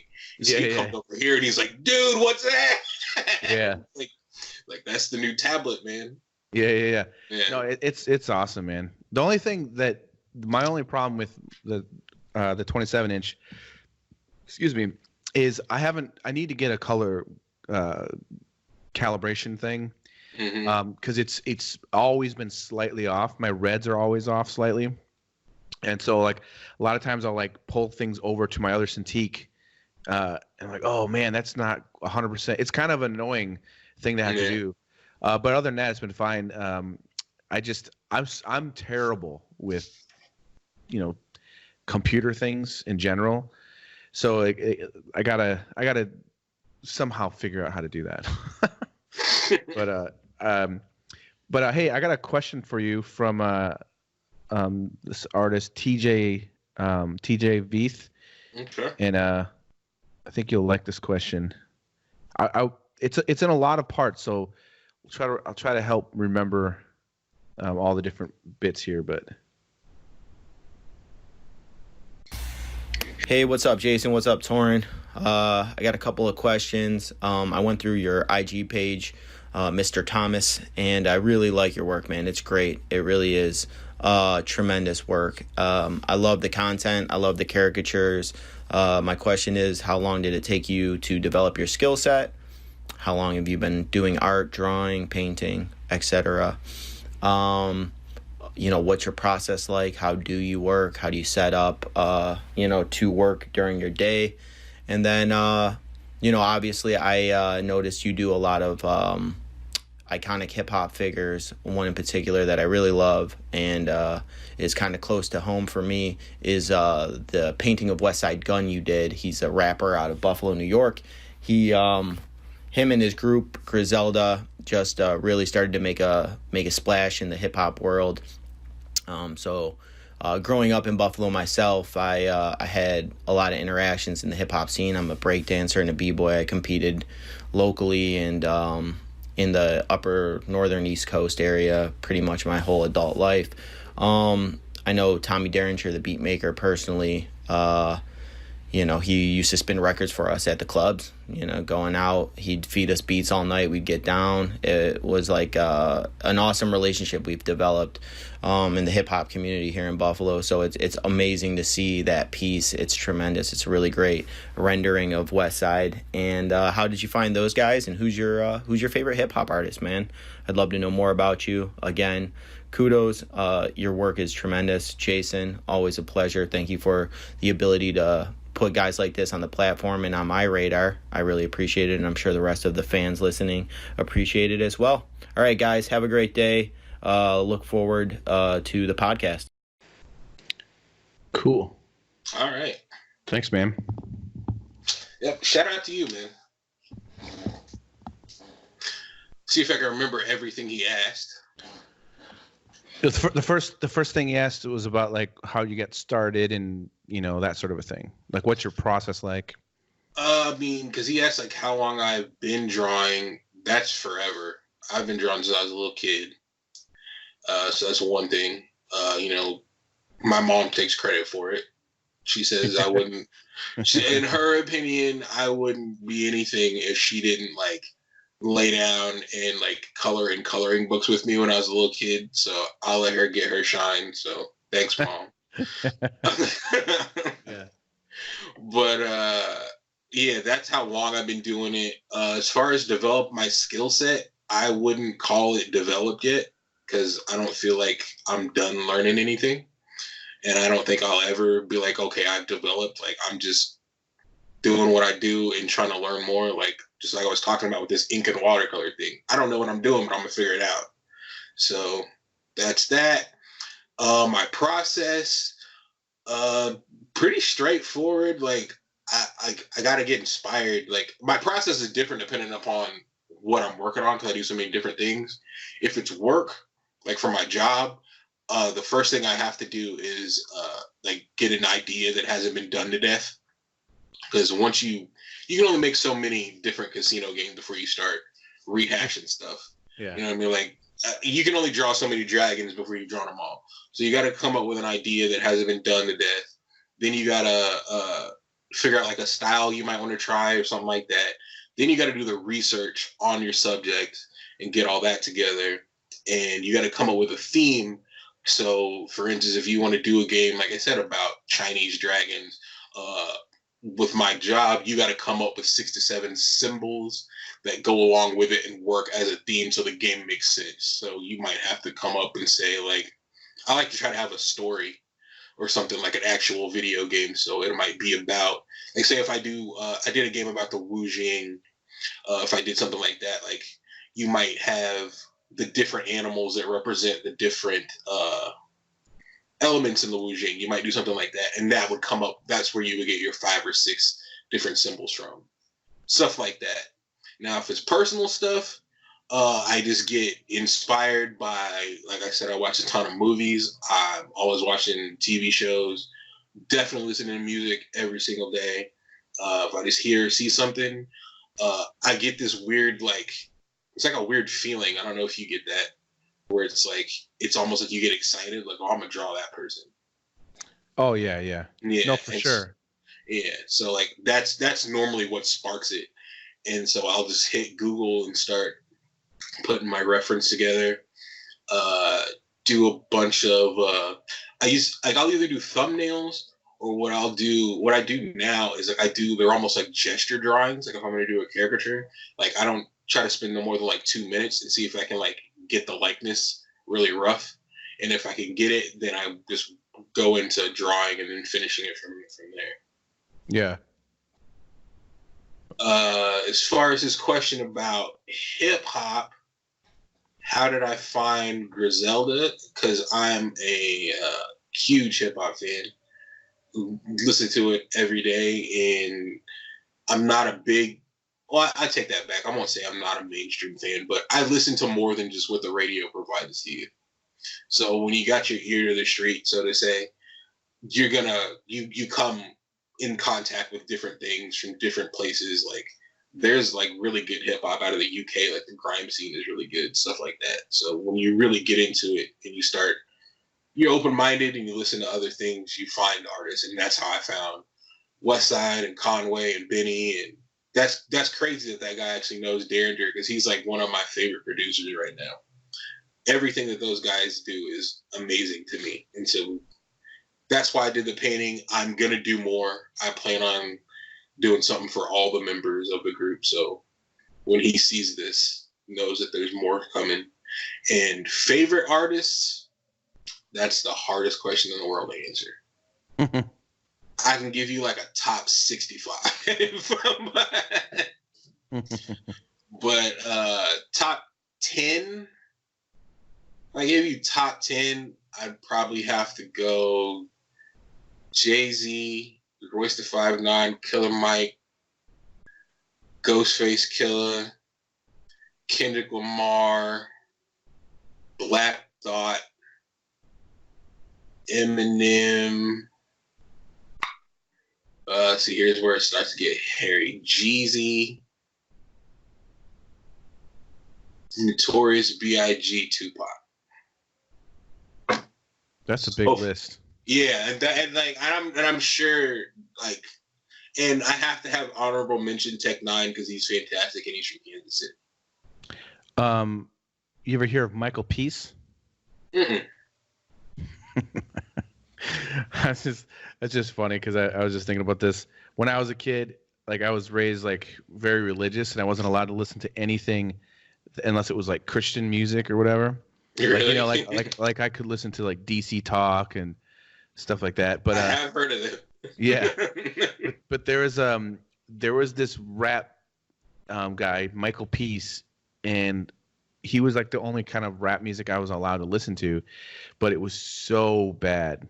But I loved it because it was like when I was like 9 or 10, and I got to meet him one day at this music festival, and he saw me in the crowd like saying all the lyrics, and he invited me on stage, and I got to like go on stage in front of this whole crowd when I was a kid and do it.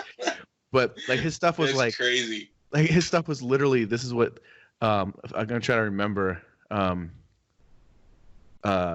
yeah, so he had stuff that went like this: in the ghetto, in the ghetto, and it was like that. And then he had a song that went J-E-S-U-S are the letters of his name. Faith and salvation are the S's of his name. J-E-S-U-S. Wow. Every song was like every single one. But I was like a 10-year-old kid, and I got up there and I was just like, in the ghetto. Believe it or not, I grew up really similar to that. Like I was raised really religious. I still am really religious. And my mom, to this day, is like, "Why don't you listen to Christian rap?" And I'm like, "Cause it sucks." Terrible, dude. And they tried. Her and my best friend, they tried to. Jesus rode an ass. He rode an ass into Galilee. He rode an ass. He rode that ass into Galilee. Like, I've actually heard some of that. Like the one name I remember, I think his name was like King T. He was a Christian rapper that me and my buddy Russ gave a chance when we were in like 6th or 7th grade, and it was all right. But it was like, we're gonna go back to this Master P. Like it doesn't hit the same. Yeah, it's not dude. quite the same. It's just funny because I remember like when I started getting into music, like actually playing music, my only influences early on was just Christian music. So like, and like I remember I wasn't allowed to listen to like Nirvana or anything like that. And then my first band that I was in, people were like, "Dude, you guys kind of sound like Nirvana. You sound really good." And I'm like, I don't even. I mean, I knew of like I've heard a couple songs on the radio, but the reason I sounded like Nirvana is because I was listening to Christian bands that were ripping off Nirvana, and so I learned like two separations away or whatever. But it's just hilarious, you know. It's just like it was just funny. It was I remember like in high school. One time my dad, I think I was like 17 or something, but he took away my CDs that he found. I think I had Pearl Jam, Nirvana, and Rage Against the Machine and Beastie Boys, and like Bulls on Parade. Yeah, and I yeah, he was like, "Yeah, you can't have these." I think he gave them back to me eventually.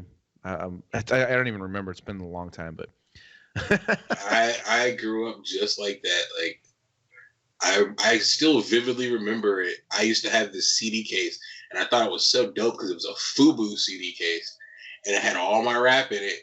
And anything that would happen negative, like I would be upset about something, and my mom's like, "That damn rap music's making you angry." Like, no, you're making me angry. Yeah. Like it has nothing to do with Jay-Z. It's you. You're pissing me off. And it's like, nope, you're grounded. Give me your CD. So like. I remember when I was in like elementary school, I was smuggling tapes into my house like it was dope.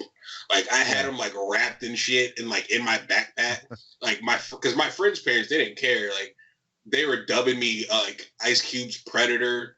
And I remember I got Doggy Style for my 8th birthday, the cassette tape.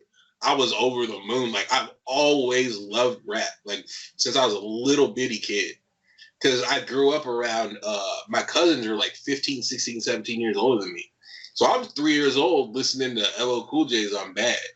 Yeah. And like my cousin Rochelle just had like, her wall used to be plastered with, you remember Word Up magazine?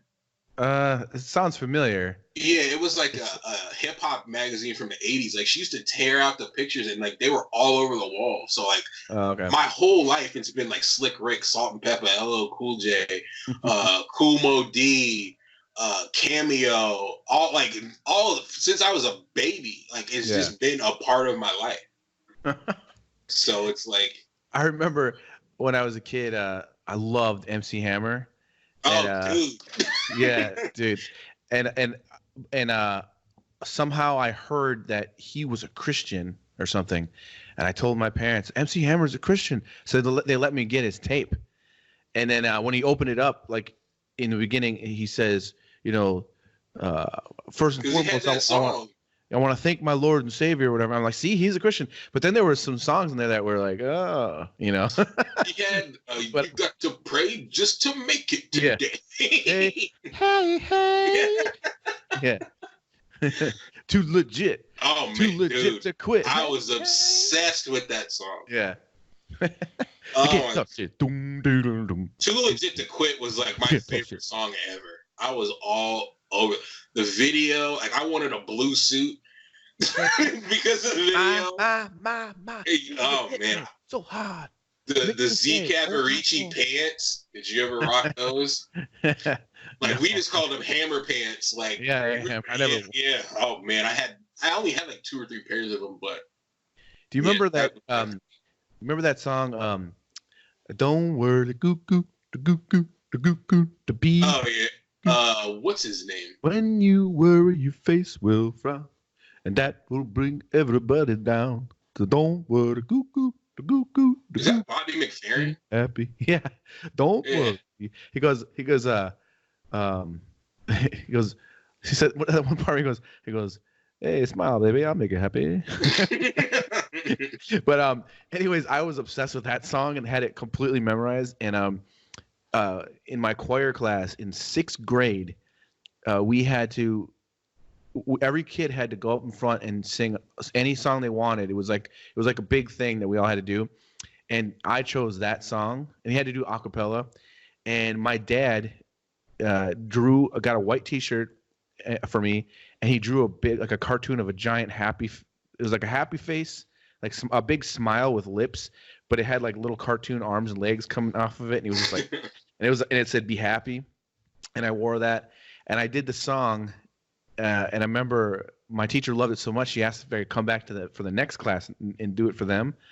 So, but I did the whole thing, every single word. I did all the beats and everything. Nice. It's just so funny to think back and like, oh man, I wish I had that on video. Hey, speaking of your dad, because your dad's an artist, right? Yeah. Are you an artist because of him, or do you think it's just it's coincidence? Here's what I would say is that I grew up around it all the time. So I've known nothing but art my entire life. Like, because when I was a little kid, my dad was a wildlife artist at the time when I was a kid.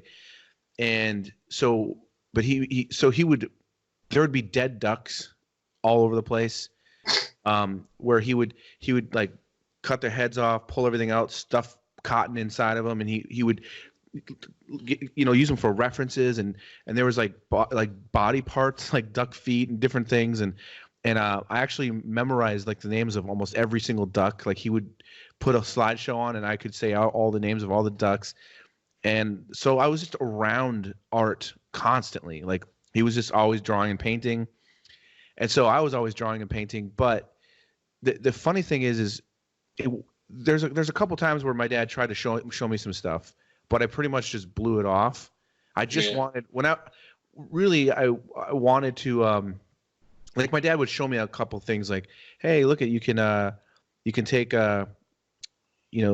these like watercolor color pencils and do this, and then you just add a little bit of water, and he'd show me something like playing around, and that would be about it. And then I would just mess with it until I figured it out my own way. But the way it affected me was that because basically I just wanted to draw my own things. I just wanted, but he didn't really teach me much, and I kind of blew him off. and just went my own direction. And it wasn't until like years later where when I was actually making it as an artist that I would, hey, could you show me how to do this and that? And then, so it was more like when I was an adult that he actually started showing me some stuff.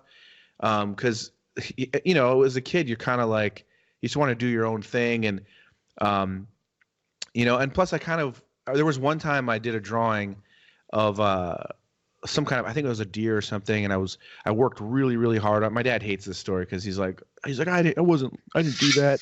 But it's like, basically, I worked really, really hard on this drawing, and I was just, so happy with it. And all I really wanted was, hey, that's awesome. That's all it's all a kid really wants. But my dad knew how hard I was trying to be. He knew that I really wanted to be a really good artist, but he didn't realize my psychology at the time was, I just want you to be like, this is great, son, Mm-hmm. But instead he drew all over my drawing. And I remember going back to my room just crying. I was so upset. Like, he messed up my drawing. And then I just stopped asking for help and stopped wanting, I just was like, I'll just do my own thing.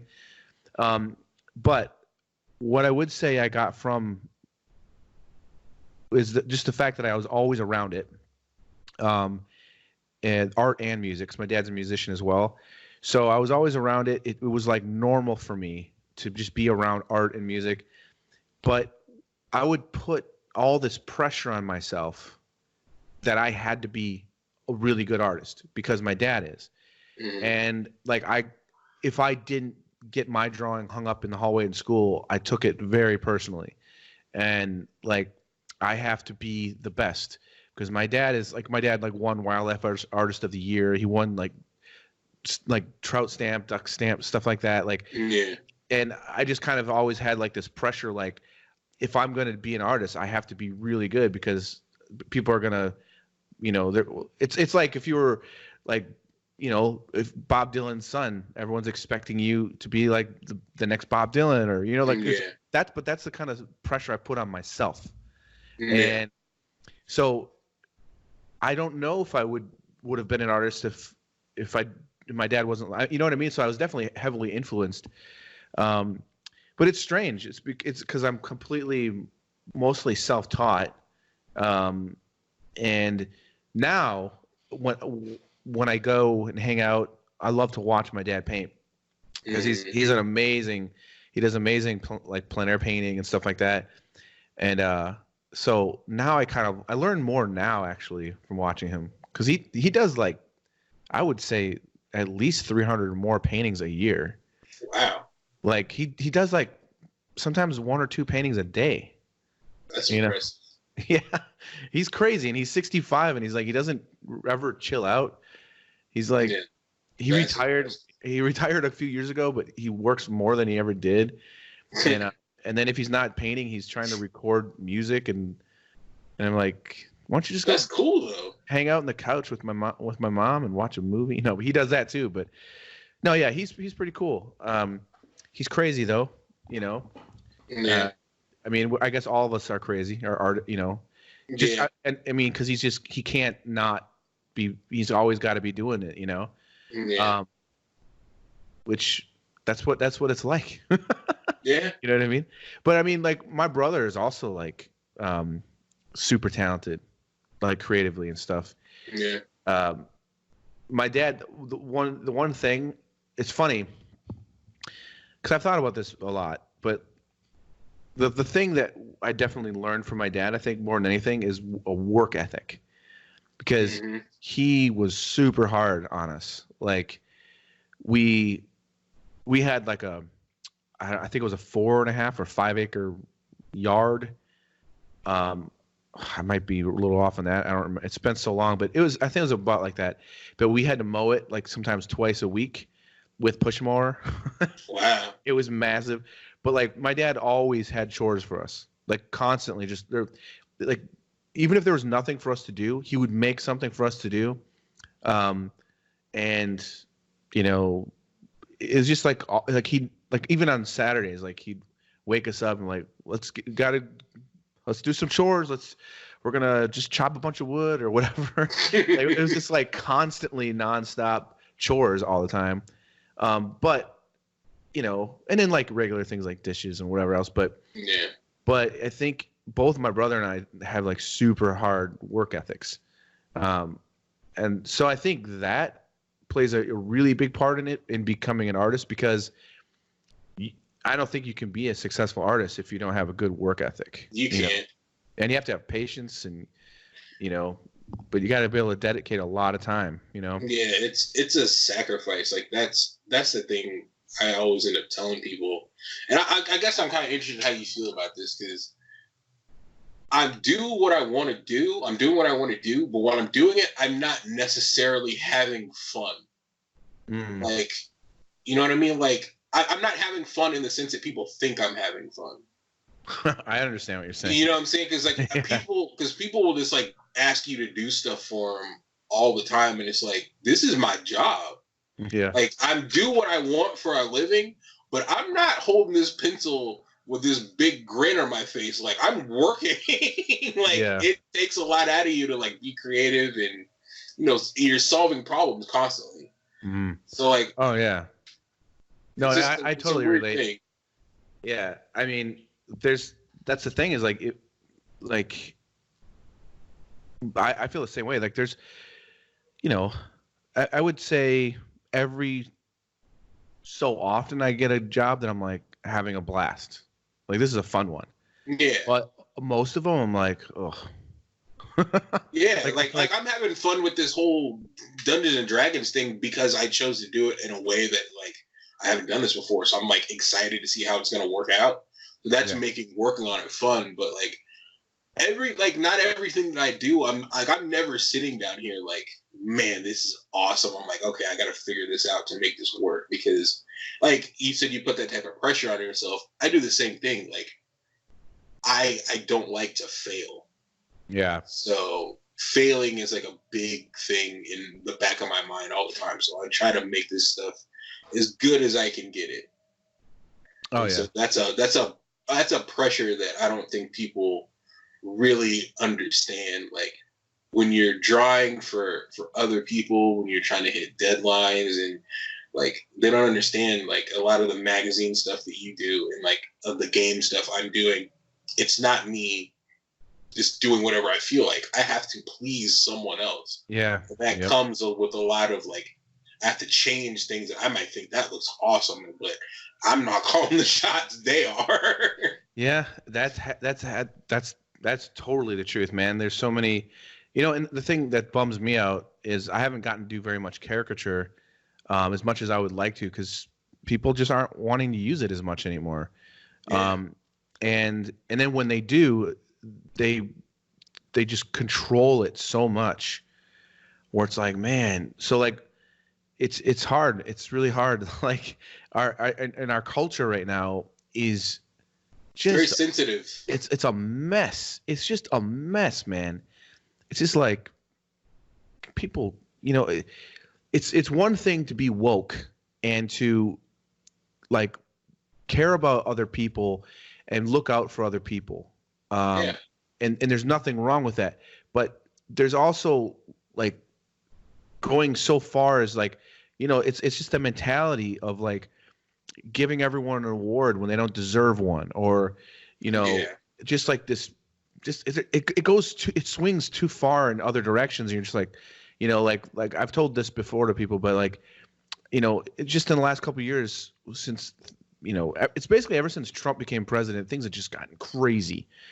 People they're like over exceeding, you know, trying to, you know, I'm super woke, because they don't want to be associated with anything like, you know, and it's like, I've been called a bully because I do caricatures. Like I've been told that my work is just cheap and generic and mean. You're just a mean-spirited person. Like, you know, you should be ashamed. And I've had people write me and I'm like, what the fuck? Like, you do not understand what I'm obviously doing. You know, but it's just like, you can't do anything that makes that has the potential to make anyone feel bad. And as people who do caricatures, I'm not making fun of you. Yeah. I'm I can see the imperfections in you, but I'm not presenting them as like I don't have them. Yeah. Like, you know what I'm saying? Like, I've seen some of the pictures that people have drawn of me, and it's like a giant bubble and like a little bitty face in there. If I were sensitive, I'd be under my bed right now. Yeah. But I know it's not like that. It's just it's not that big a deal. It's a caricature. Well, it's also not. I would say it's like I don't even think it's like someone's worst features or their imperfections. It's their sense of you. It's like the essence. That's what. Yeah, they exactly. See. It's basically bringing your unconscious truth about someone, about how you see them, onto paper. You know. Yeah. I just think people are uncomfortable seeing themselves a lot of the time. Like, if you got a big ass nose, man, that's not my fault. Like, it is what it is. Like, I'm a big dude. You're not gonna draw me like 150 shredded. That's not Torren. Yeah. So let's put that to the side and let's just. If anything, you'd probably be like, "What?" Like, yeah, it's like, can we not do that? But it happens. Like, almost every caricature I've done in the past few years of like just like that got published, like there's always been at least some small instance of like, hey, take it easy. Yeah. Like, dude, it'll get mentioned in one way or another. Like, can you get rid of this part? Like, hey, be easy on the wrinkles. Like, he's 90. He's nothing but wrinkles. It's like, what do you want me to do? This is a reminder. Take out the trash. Yeah, my Alexa. It reminds me to take out the trash because if I don't take it out at night, I will completely forget. And then it'll just be like, yeah. Oh, that's hilarious. That's funny. So I did last year. It was last January.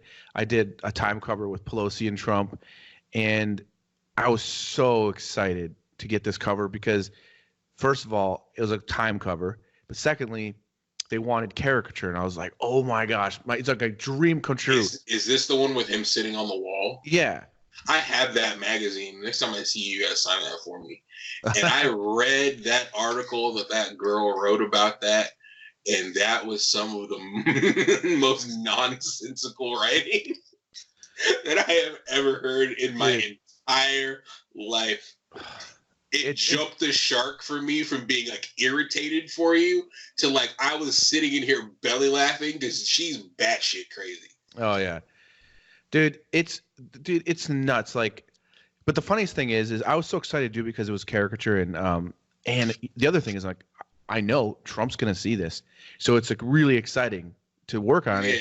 And so my first sketches of Trump, like I was pushing it, and I was like, this is going to be hilarious.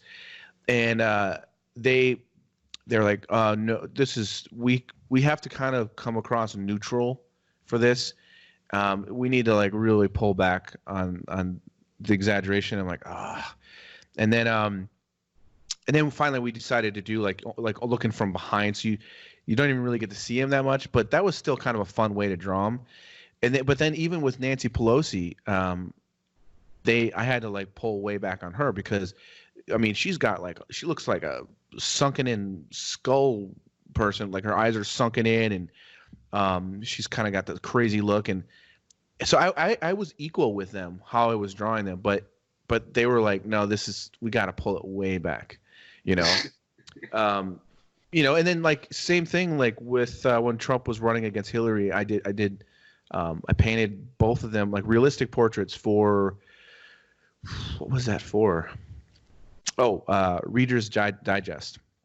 And the Trump one, they're like, this is really, and it's really realistic. They wanted it super real looking. And they're like, we really like this, but can you make him smiling more? Because you know, he was like this, like, kind of face. Yeah. And so I had to like make him go like that, like smile, but I didn't have really reference.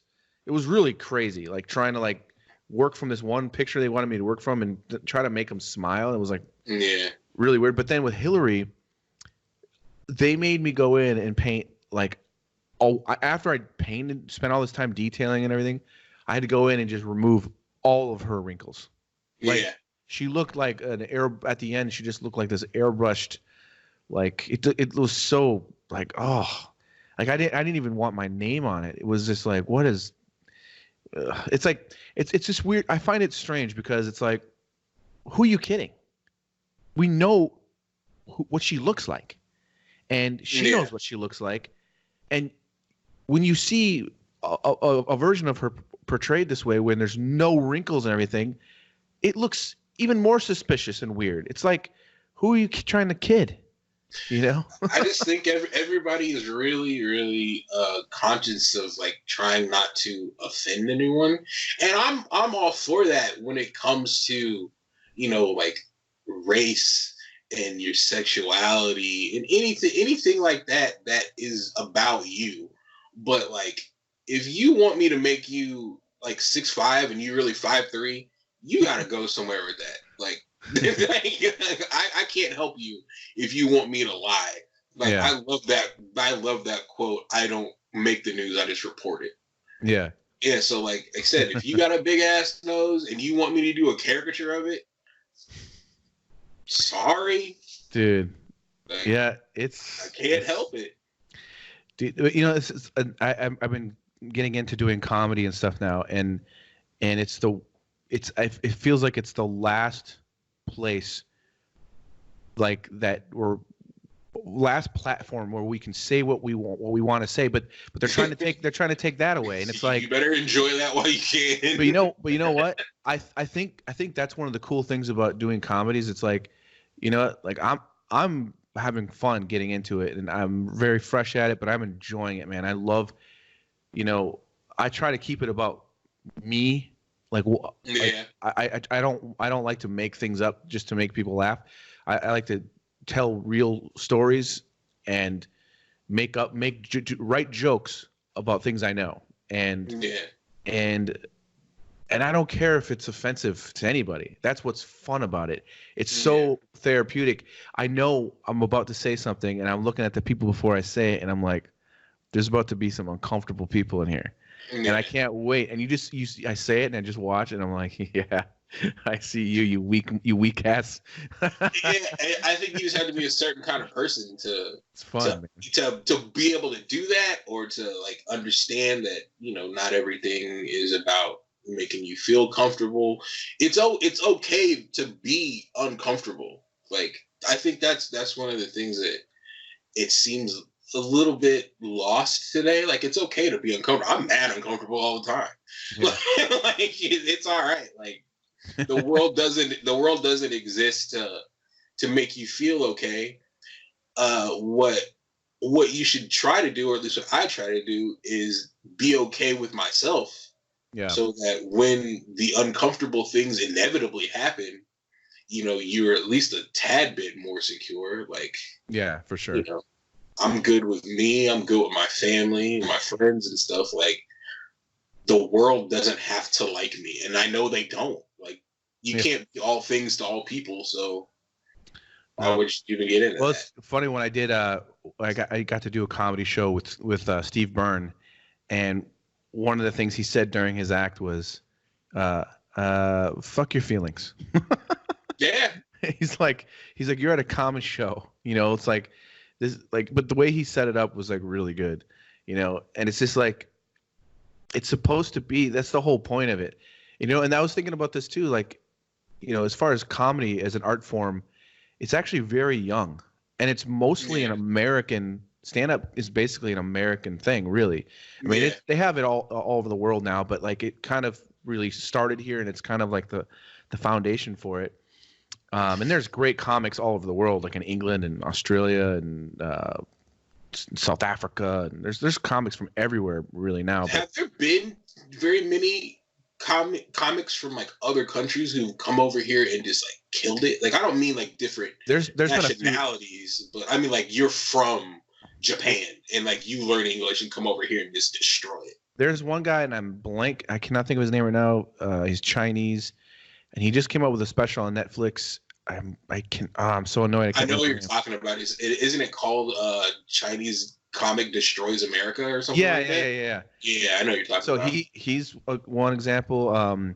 Joe Coy is Filipino. Yeah, Filipino. Joe Coy is awesome. Yeah, he's hilarious. There's a lot, man. There's British comedians that are like Ricky Gervais, of course. But like, Joe Coy is from here though.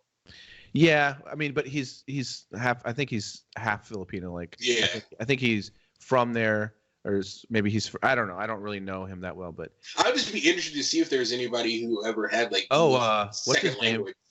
Yeah, no, what's his name? Who's on the Daily Show? Trevor Noah. Yeah, Trevor Noah. He's from South Africa. That's true. Yeah, South Africa. Yeah, that's a really good example. And he speaks like I think 5-6 languages. And he's hilarious. Yeah, he's very funny. Example. Yeah, I know he's. So I mean, it's we need more of that because that will stop all of the. It'll stop a lot of the butt hurt, but it'll also stop a lot of the like xenophobia and racism and stuff that it seems to be way more prevalent today than it has been probably in the last 2 decades or so. Like the more you get to talk to people that are from other places than where you're from and have different life experiences, the more you realize that like we're all kind of the same. Like we just have little variations of crazy. And it's really hard to hate a dude who's like your uncle or something. Like somebody that's just like that cat. It's really hard to be mad at them. Yeah, so we need more of that. We need more, I guess inclusion. That's why I'm with all of the woke stuff.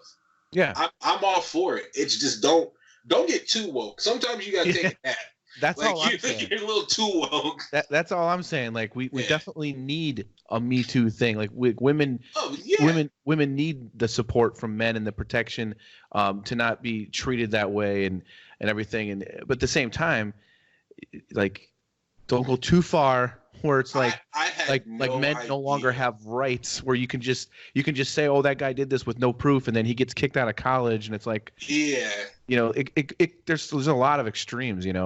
I had no idea how many of my female friends had either been sexually assaulted or had some sort of like negative run-in with a man, because I've never even nothing like that's even crossed my mind. So knowing all that stuff, that is what I'm thankful for, like the Me Too stuff for, is like now that I had no idea, like we were close friends, how many of them just didn't talk about it. Yeah. So I'm glad that all that has come to the forefront, and I need that to keep happening. The only thing I don't like about it is, like you said, is just like it's created this weird narrative where like you have to understand there are some people who will take advantage of everybody's good nature. That's the only thing that scares me about it, is like, because like you said, now they're saying stuff when there's no proof. Yeah, and the thing is too is like, don't do that. Yeah, I mean, I'm grateful for the whole thing too as well, just because I have 3 daughters, number 4 on the way. And I want them to have equal opportunities, and I want them to feel safe. And there's a lot of friggin' creepy dudes out there. So I think it's good.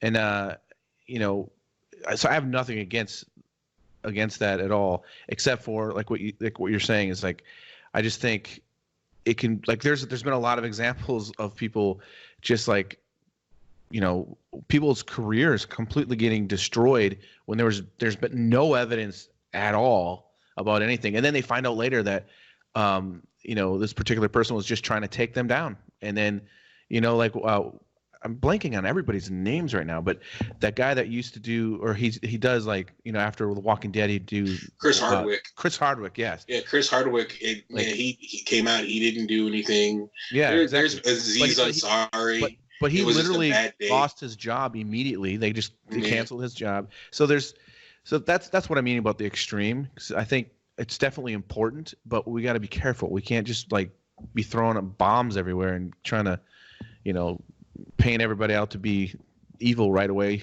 without proof. The wrestler Enzo Amore, he jacked his whole career up over some false allegations, and it's a real slippery slope. Like it's really hard to like you gotta be able to have an adult conversation about it, because everybody is capable of not telling the truth. So like you just have to judge each case base by base, like on a case by case basis. Like you can't just be like, because this person is this, you have to believe them, or because like every man that you said did something negative, he didn't automatically do it. Just like he didn't automatically not do it because he's a man. Like you have to look at the evidence and look at the character of each person and judge it based on that. Like we're painting with too broad of a brush, in my opinion. Mm-hmm. And I think we're gonna come back to normal, and we're gonna like start looking at people and like, I don't know, dude. I hope so. I hope we're gonna start coming back to normal, and we're gonna start doing the investigations, because there are people out here who deserve to be canceled for sure. R. Kelly, get out of here. Harvey Weinstein, go ahead with all that. Like, yeah, like there are people who need to be put underneath jails and have all their content taken away from whatever, streaming platform or whatever. All that needs to happen. It just has to come with the proper amount of investigation before we get there. And, everybody needs to start doing their due diligence, but we don't do that because it's really fun to bandwagon. I've done it. And you also don't have to walk it back when you're wrong. Because there are certain people where you're like, oh, I heard he did this. Yep, he did it. Let's cancel that dude, cancel him. But then it'll come out like, oh, he didn't do it. Those people who are like, let's cancel, they don't say, my bad, I got it wrong.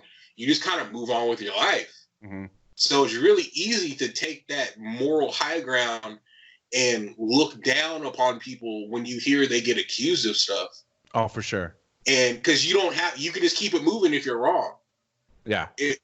That's something that we got to change. Like there has to be accountability on both parts. Like if you're going to accuse somebody of something, or you're going to side with somebody when they get accused, or like with the mob or whatever it is, the mob of people that says cancel them, go for it. But if it does turn out that you're wrong, you should be just as public about, hey, I misunderstood. And that's the problem that hasn't been happening. Like, yeah, if we started doing that, I think a lot of this stuff would kind of calm down and we get back to center.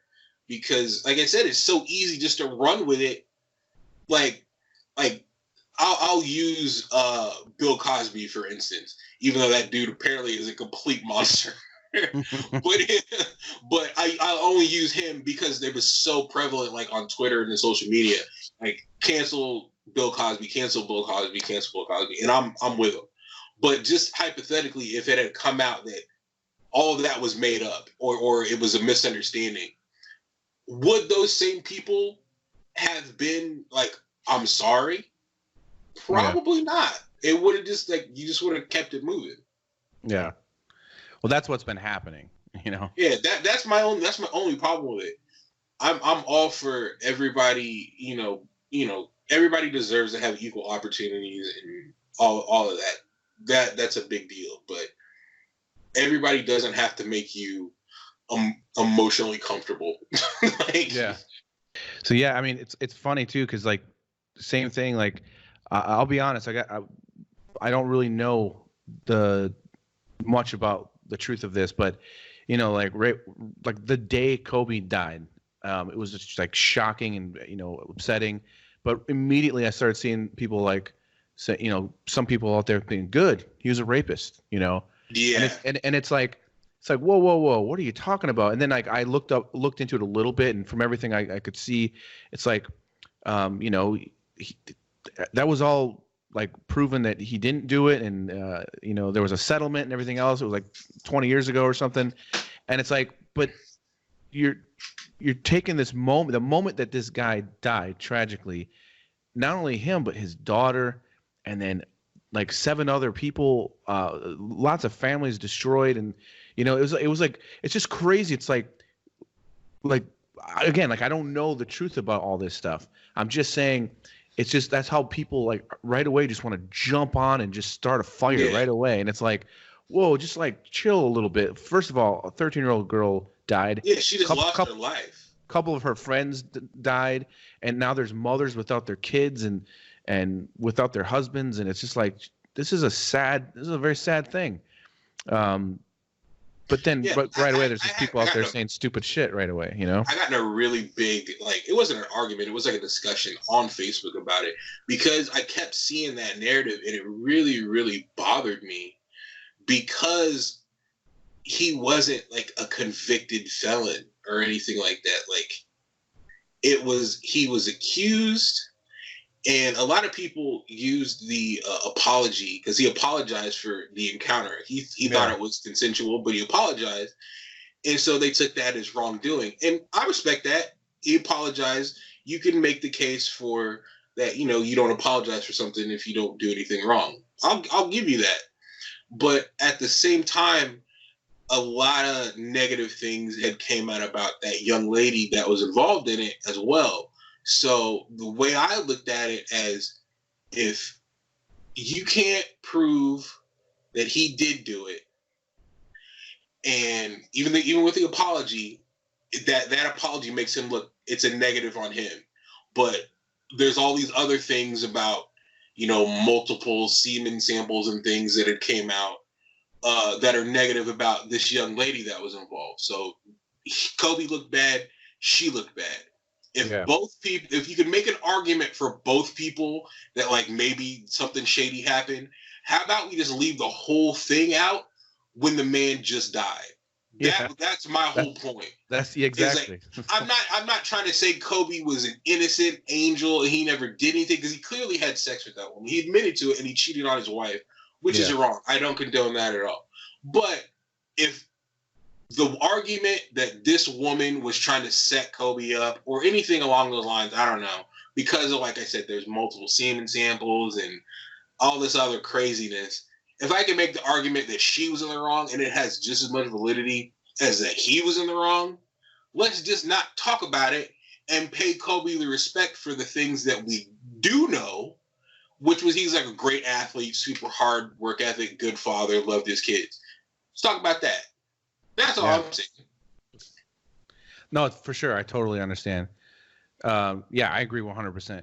It's just, I was just like shocked, just right away. It's just like, but that's kind of what the culture's like right now. It's like a bunch of, you know, like, oh, I smell fresh blood. I'm gonna go, you know, just feast on that, and you know, and then people just start jumping on it, and it's like, Jesus. And that was what my point. I was talking to some friends. Like, I'm not trying to tell you don't feel that way about Kobe Bryant. I would never tell you not to feel how you want to feel about him, but you need to have a little bit of respect for the dead. The man it was that day. It was like Sunday evening. Like, he just died. He lost his life, his daughter, his wife. He had 2 other daughters. Yeah. If you died right now, would you 3 other daughters? 3 other daughters. Would you want me talking to your mom about something you may or may not have done and there's a lot of gray area involved? Or would you want me talking about the good person that I know you to be? Yeah. That was my whole point. It wasn't like it had nothing to do with like the Me Too movement or not believing women or any, because I do.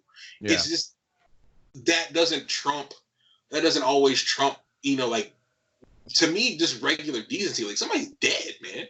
Yeah. Like, you know what I mean? Like, I hope that when I die, people aren't immediately like, yeah, but you know,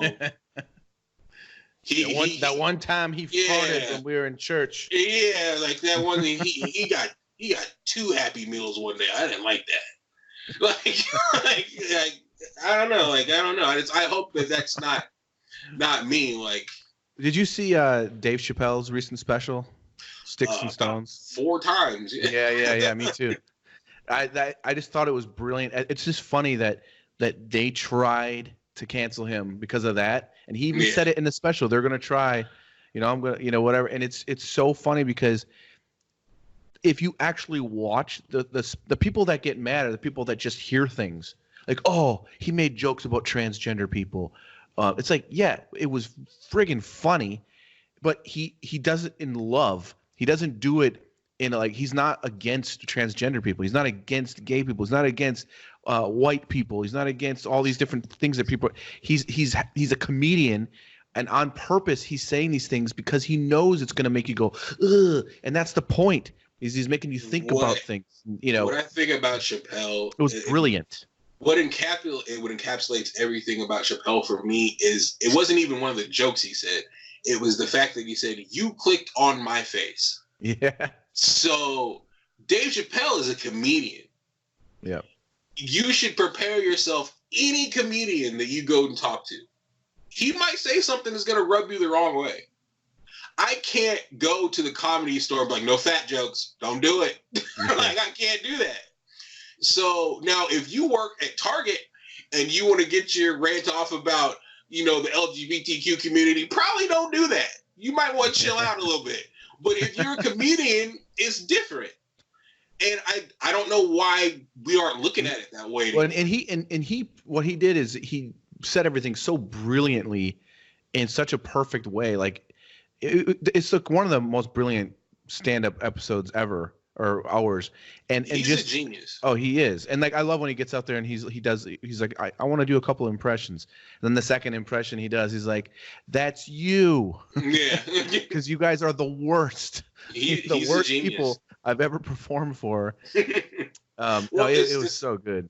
Society's different, and the reason that we can't do much about it is because the people who are quote unquote woke, or maybe too woke, they're not wrong. There's absolutely nothing wrong with being progressive. Oh, yeah. Like, we need progression.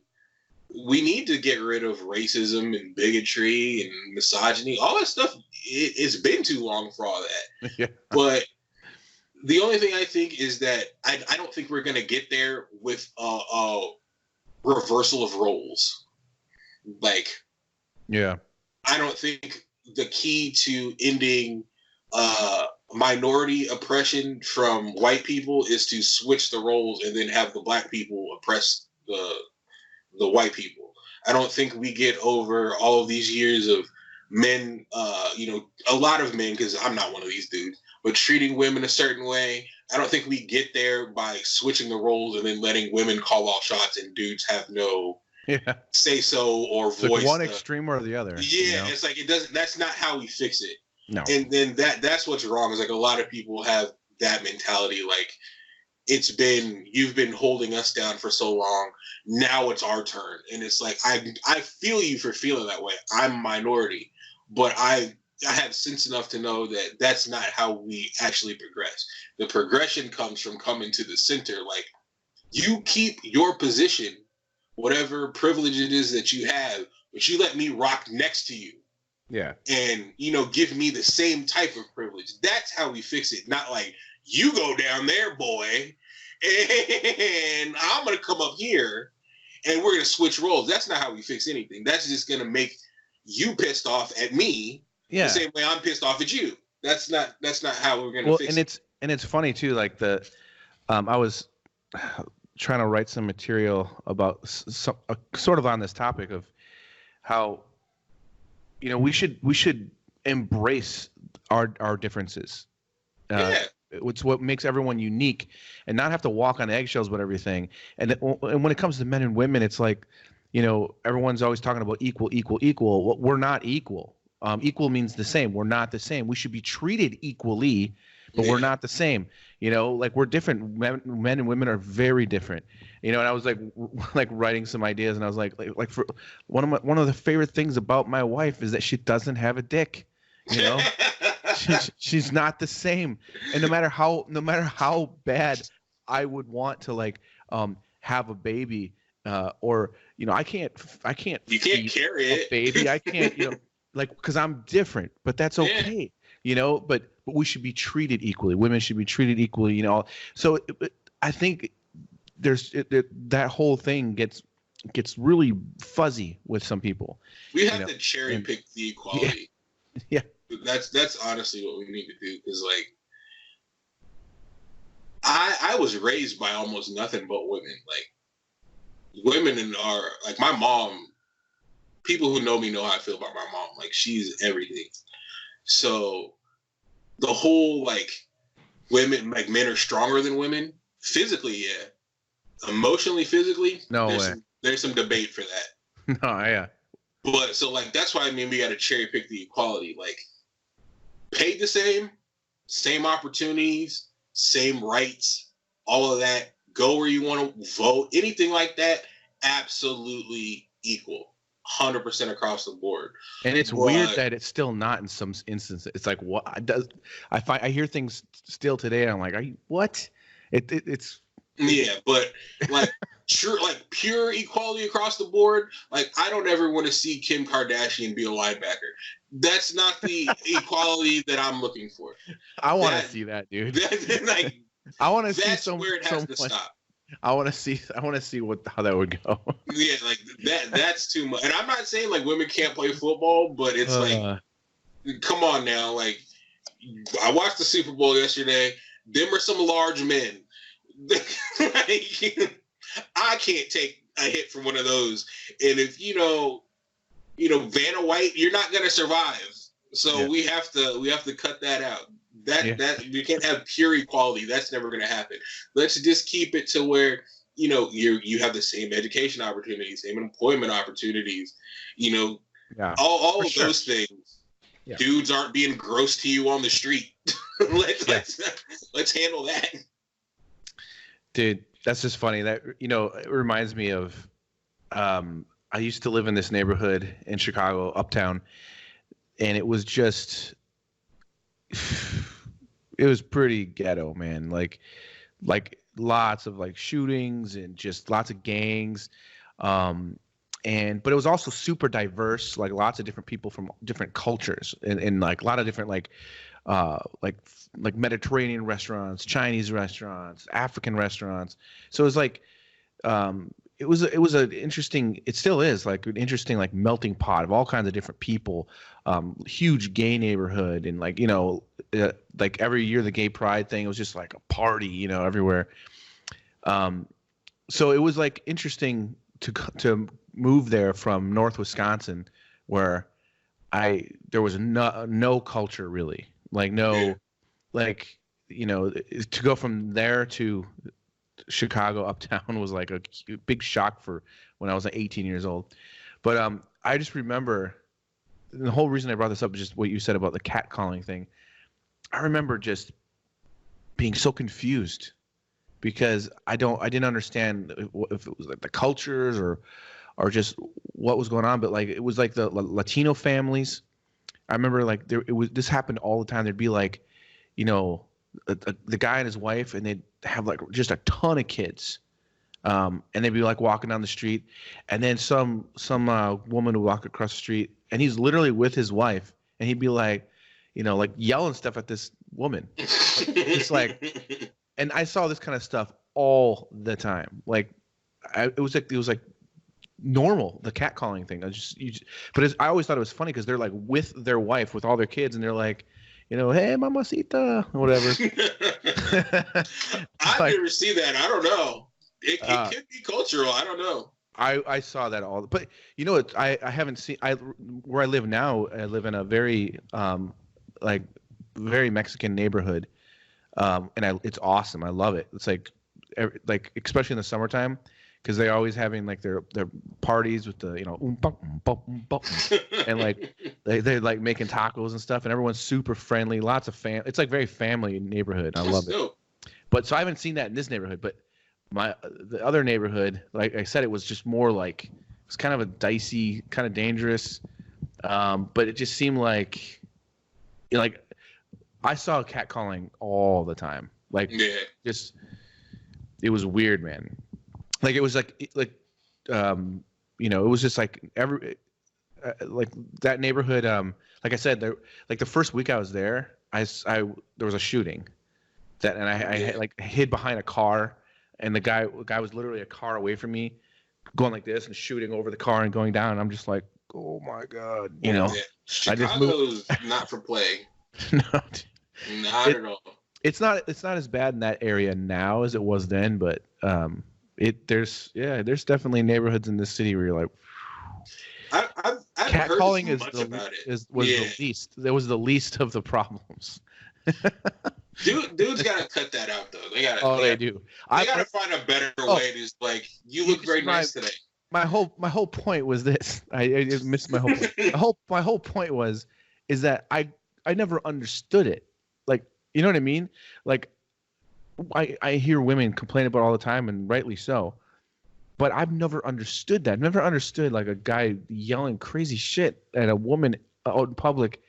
It's just so weird. It's so strange. It's that thirst, man. But it's so like childish for one. Yeah. But I think there's a certain type of man in the world that like you just get so you get so thirsty that your brain just like blacks out and your mouth just starts going and you'll just say whatever. It's weird, man. That's just one of those things I always think is like I've seen it so many times where I'm just like, can't believe that dude just said that.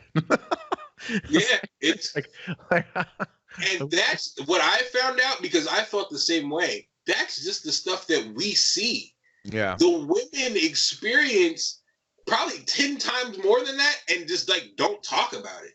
I've had at least 3 conversations with some female friends of mine over the past like maybe 6 months. They have told me some of the wildest shit that men have said to them. Just like outright offering pregnancy like in broad day. Oh my God. Like while she's at work.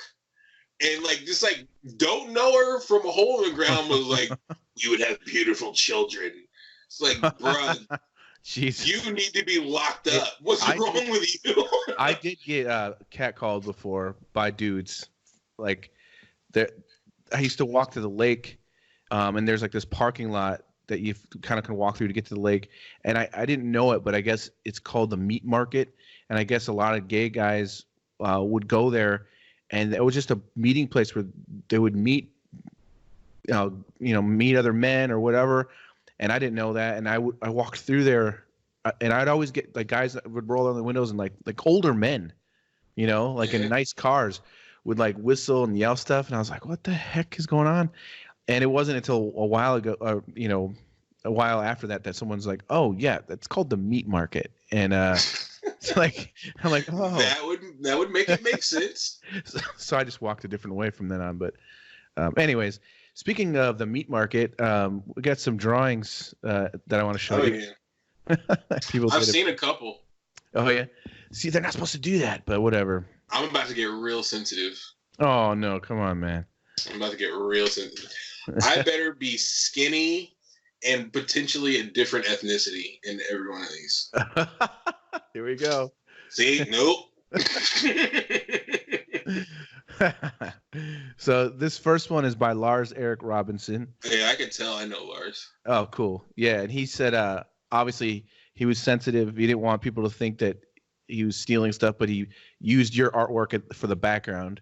Oh, yes. I mean, I could definitely tell. He got that from my Facebook page. Oh, okay.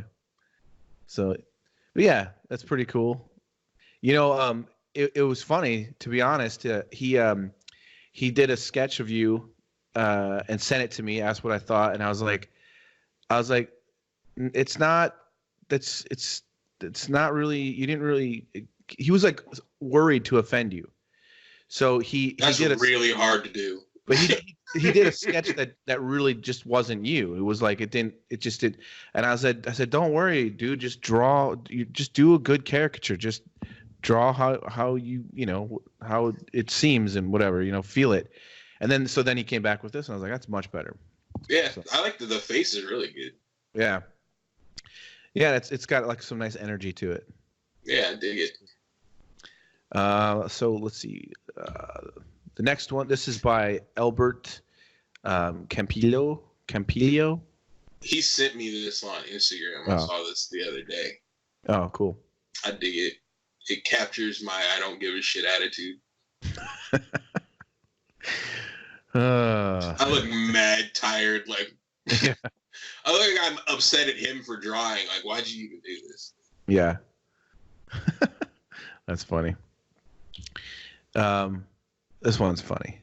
This is by Ollie. Magnuson? You know what? It might be. To be honest, I am missing the last name for some reason, and I don't remember exactly. Now I'm very confused. Whoever it is, I dig it. Yeah. So I apologize. All I have is Ollie for the name right now, but shout out to you, Ollie. Good job. Yeah, it's funny. I don't think it's Magnuson. I don't know. I mean, I can't tell, but yeah, I like this one. I like the painterly feel to it, but I also love there's a really nice, like, just subtle character things in the mouth and the eyes that really there's a lot of like fun, a really fun feeling in there. He did. I've never seen anybody draw me with like really big eyes before. That works. You haven't really? Yeah, normally I don't know, maybe because I'm always looking at myself. I think my eyes are really little. Oh, I see you with big. I have my thing on here to show at the end. You know the one I did. If you had the character convention, I made your eyes pretty big. that one's one of my favorite though. Oh, I appreciate that. That was a lot of fun to do that one. That one was my favorite, and whoever out there who drew me as Majin Buu from Dragon Ball Z, that was funny. Oh yeah, that was funny. But now that I'm going to be sensitive about it, I'm suing you because my feelings are hurt. Yeah. This one is by Pierre Brigant. I don't know what's going on in that, but but I dig it. I don't know what that bird is. It's pretty awesome. I don't know what's happening, but I like it. I have no idea what's going on. And what's going on? Are these like tattoos? Like, I have no idea. I don't have a neck tattoo. Is that like armor? I don't know. Did he send an email with this? Like, I don't think there was any explanation. There needs to be some sort of context with it. I don't know what the hell is going on. Let me check the email real quick. That's like a fever dream. What in the hell is happening? That looks just like me, but I don't know what's going on. Let's see. Let's see if it says anything. Oh gosh, why is it my phone being weird? Oh, you friggin'! I dropped acid and started trying. Oh my god! He just said, "This is my my drawing, my quick version of terrific artist Torren Thomas." That is not a quick version. You thought about that. Yeah. What was he thinking? I don't know. I like it, but I have no idea what's happening. Why is there a crow with a Wacom pin? Yeah, that's pretty funny. What's this guy's name? Pierre. Pierre, hit me on Instagram. Tell me what you were doing. Why is there a crow? The caricature is great. That looks just like me. Why is there a crow on my forehead? That's so good. I have ants. I'm not gonna be able to sleep tonight. It is a fun one. Is that like Luigi's Mansion? I don't know, man. This is by Dominic Zeilinger he's from Austria. It's me chasing you, maybe to be on my podcast or something. I don't know. Am I Slimer? It looks like it might be like a weird Ghostbuster. That analogy. is you. I don't know why I thought that was like a French dude. Yeah, I don't even have the mustache anymore. It's confusing for people. Y'all are overly creative. Yeah, it's funny. Here, this one's by Farshid Rahabali. Bali. Dig it? I don't know if I said that right, but I tried. Yeah, it's cool. And this one is by Giancarlo Gonzalez Aguero. I'm so sorry. Yeah, I think he sent me this on Instagram. I think I saw this yesterday. I think it's Aguero, maybe. Yeah. So yeah, fun push shapes there. Yeah. I dig it. And then this one is by Asmadi Abdullah. I dig it. Very nice. Let's see. I'm still laughing about that crow thing. Man, I need to know what's going on with the crow. This one's funny. This is by Faboon. I don't know what the last name was or if this is the last name, but that's all I got was Faboon. I dig it. And here's mine. This is the last one. Yeah. So I got that in my house somewhere. I dig that one. This was a lot of fun. And then Grieger did one of you too. Yeah, I was just ready to say that. I like Grieger's too. Yeah. It was fun.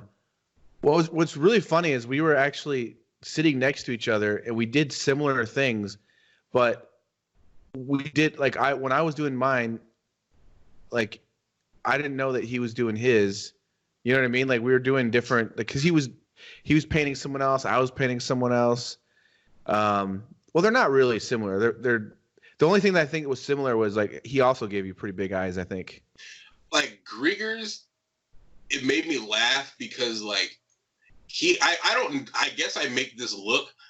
To this day, the only people who ever seen it are you and him. We're like, you think I look like afraid? Or like I'm like contemplating really heavy? And like you kind of got it going on in this one. Grieger's made me look like I was about to go to prison. like I was shook in his caricature, and it's still hilarious. Yeah, I got them all put up in a box. I have every drawing from ISCA that year in 2015, and I have them in a box, and I have it put up in my closet. I have to break that out because I have that one of yours. Yeah, I don't know. I was just that was a weird year because I didn't have much time. So I only did like a few. Cintiq broke. Yeah. Well, it wasn't that. It was like the computer wasn't. It wasn't working with it was something having to do with the computer wasn't working with the Cintiq or something. But yeah, because you brought the 27 out there, and I remember that was the first time I seen one up close. I was like, "Oh, Jason's about to kill it. You got the monster out here." Yeah, and then like 6 hours later, you're on the companion. Like it doesn't work. Yeah. Oh man, it was so weird. And then, but I still had it there because it was too heavy to move. So I got this huge computer, but I'm like working on a small little companion. Yeah. Hilarious. Let me see.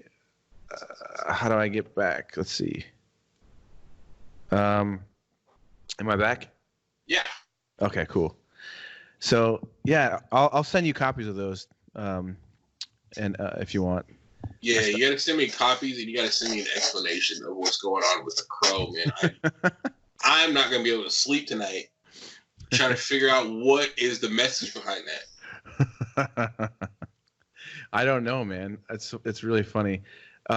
There's this one guy, and I'm blanking on his name. I talked about him with Sean Cheatham, but early on in my podcast, he was submitting drawings, and they were kind of like done like almost look like they were done with crayons and color pencil or something, and they were really, quite funny because they would just be the weirdest image. That was like so out there. That was just like, what do you like? He did one of Robert Ellis. He was one of my guests. He's the Texas piano man. He's a musician, and he almost fell off of his piano bench, dying laughing when we were talking because I was actually in person interviewing him, and the drawing was him sitting on playing piano, but he's sitting on a turtle. For some weird, like, why is he? And it's just like one of those things. Like, why did you do that? But it just catches you in a weird way where he's laughing so hard. I gotta know, man. Like, I gotta know what's going on with the crow. Like, did you threaten me? Like, is it? I don't know what it means. And the crow's got the pen and he's drawing the clouds. Like, what's happening? It's good. It's really good. I'm just like, I'm lost. That's hilarious. That's an unsolved mystery right there. What does the crow mean? I don't know, man. We're gonna have to figure that out and have some kind of update. Yeah. But dude, we've been kicking it for 2.5 hours, which is awesome. I love it. Normally I don't have them this long, but this is great, man. It's been awesome catching up with you, and we covered a lot of topics. It's great. Yeah. I love it. So, is there anything before we split that you want to promote or direct people towards, like website stuff, Instagram, anything like that?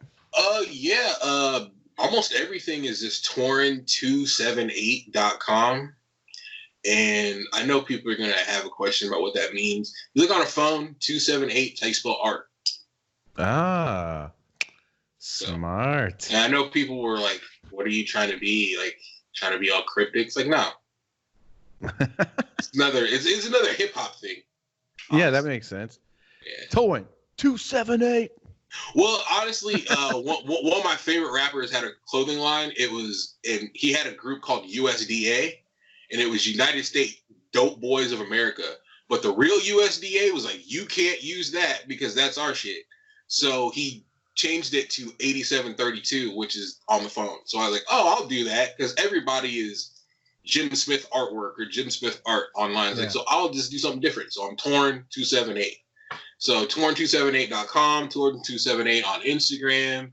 Facebook is just, I think it's Torren278 on there, but also just my name, Torren Thomas. You can email me through my website. I'm friendly. Like, don't be scared to talk. If you got questions about art, I'll try to help you as much as I can, or direct you to someone who knows better than me. Just if you have any questions about 278, if you want to know how to spell words on the phone, I'm an expert. You'd be like, wait, that down how for do you? People probably won't even get that now. Like, so what is that even? Yeah, I didn't even think about that. That I'm so old, like that. There's gonna be like a generation. Like, what the hell do you mean? There's letters on the phone? Like, there's are numbers, dummy. Like, yeah, that's pretty funny. Yeah, like Google it, kids. Google. Maybe it'll be there. But yeah, feel free to contact me. I do commissions. They're not always open because I get busy with my job, and that's the most important thing.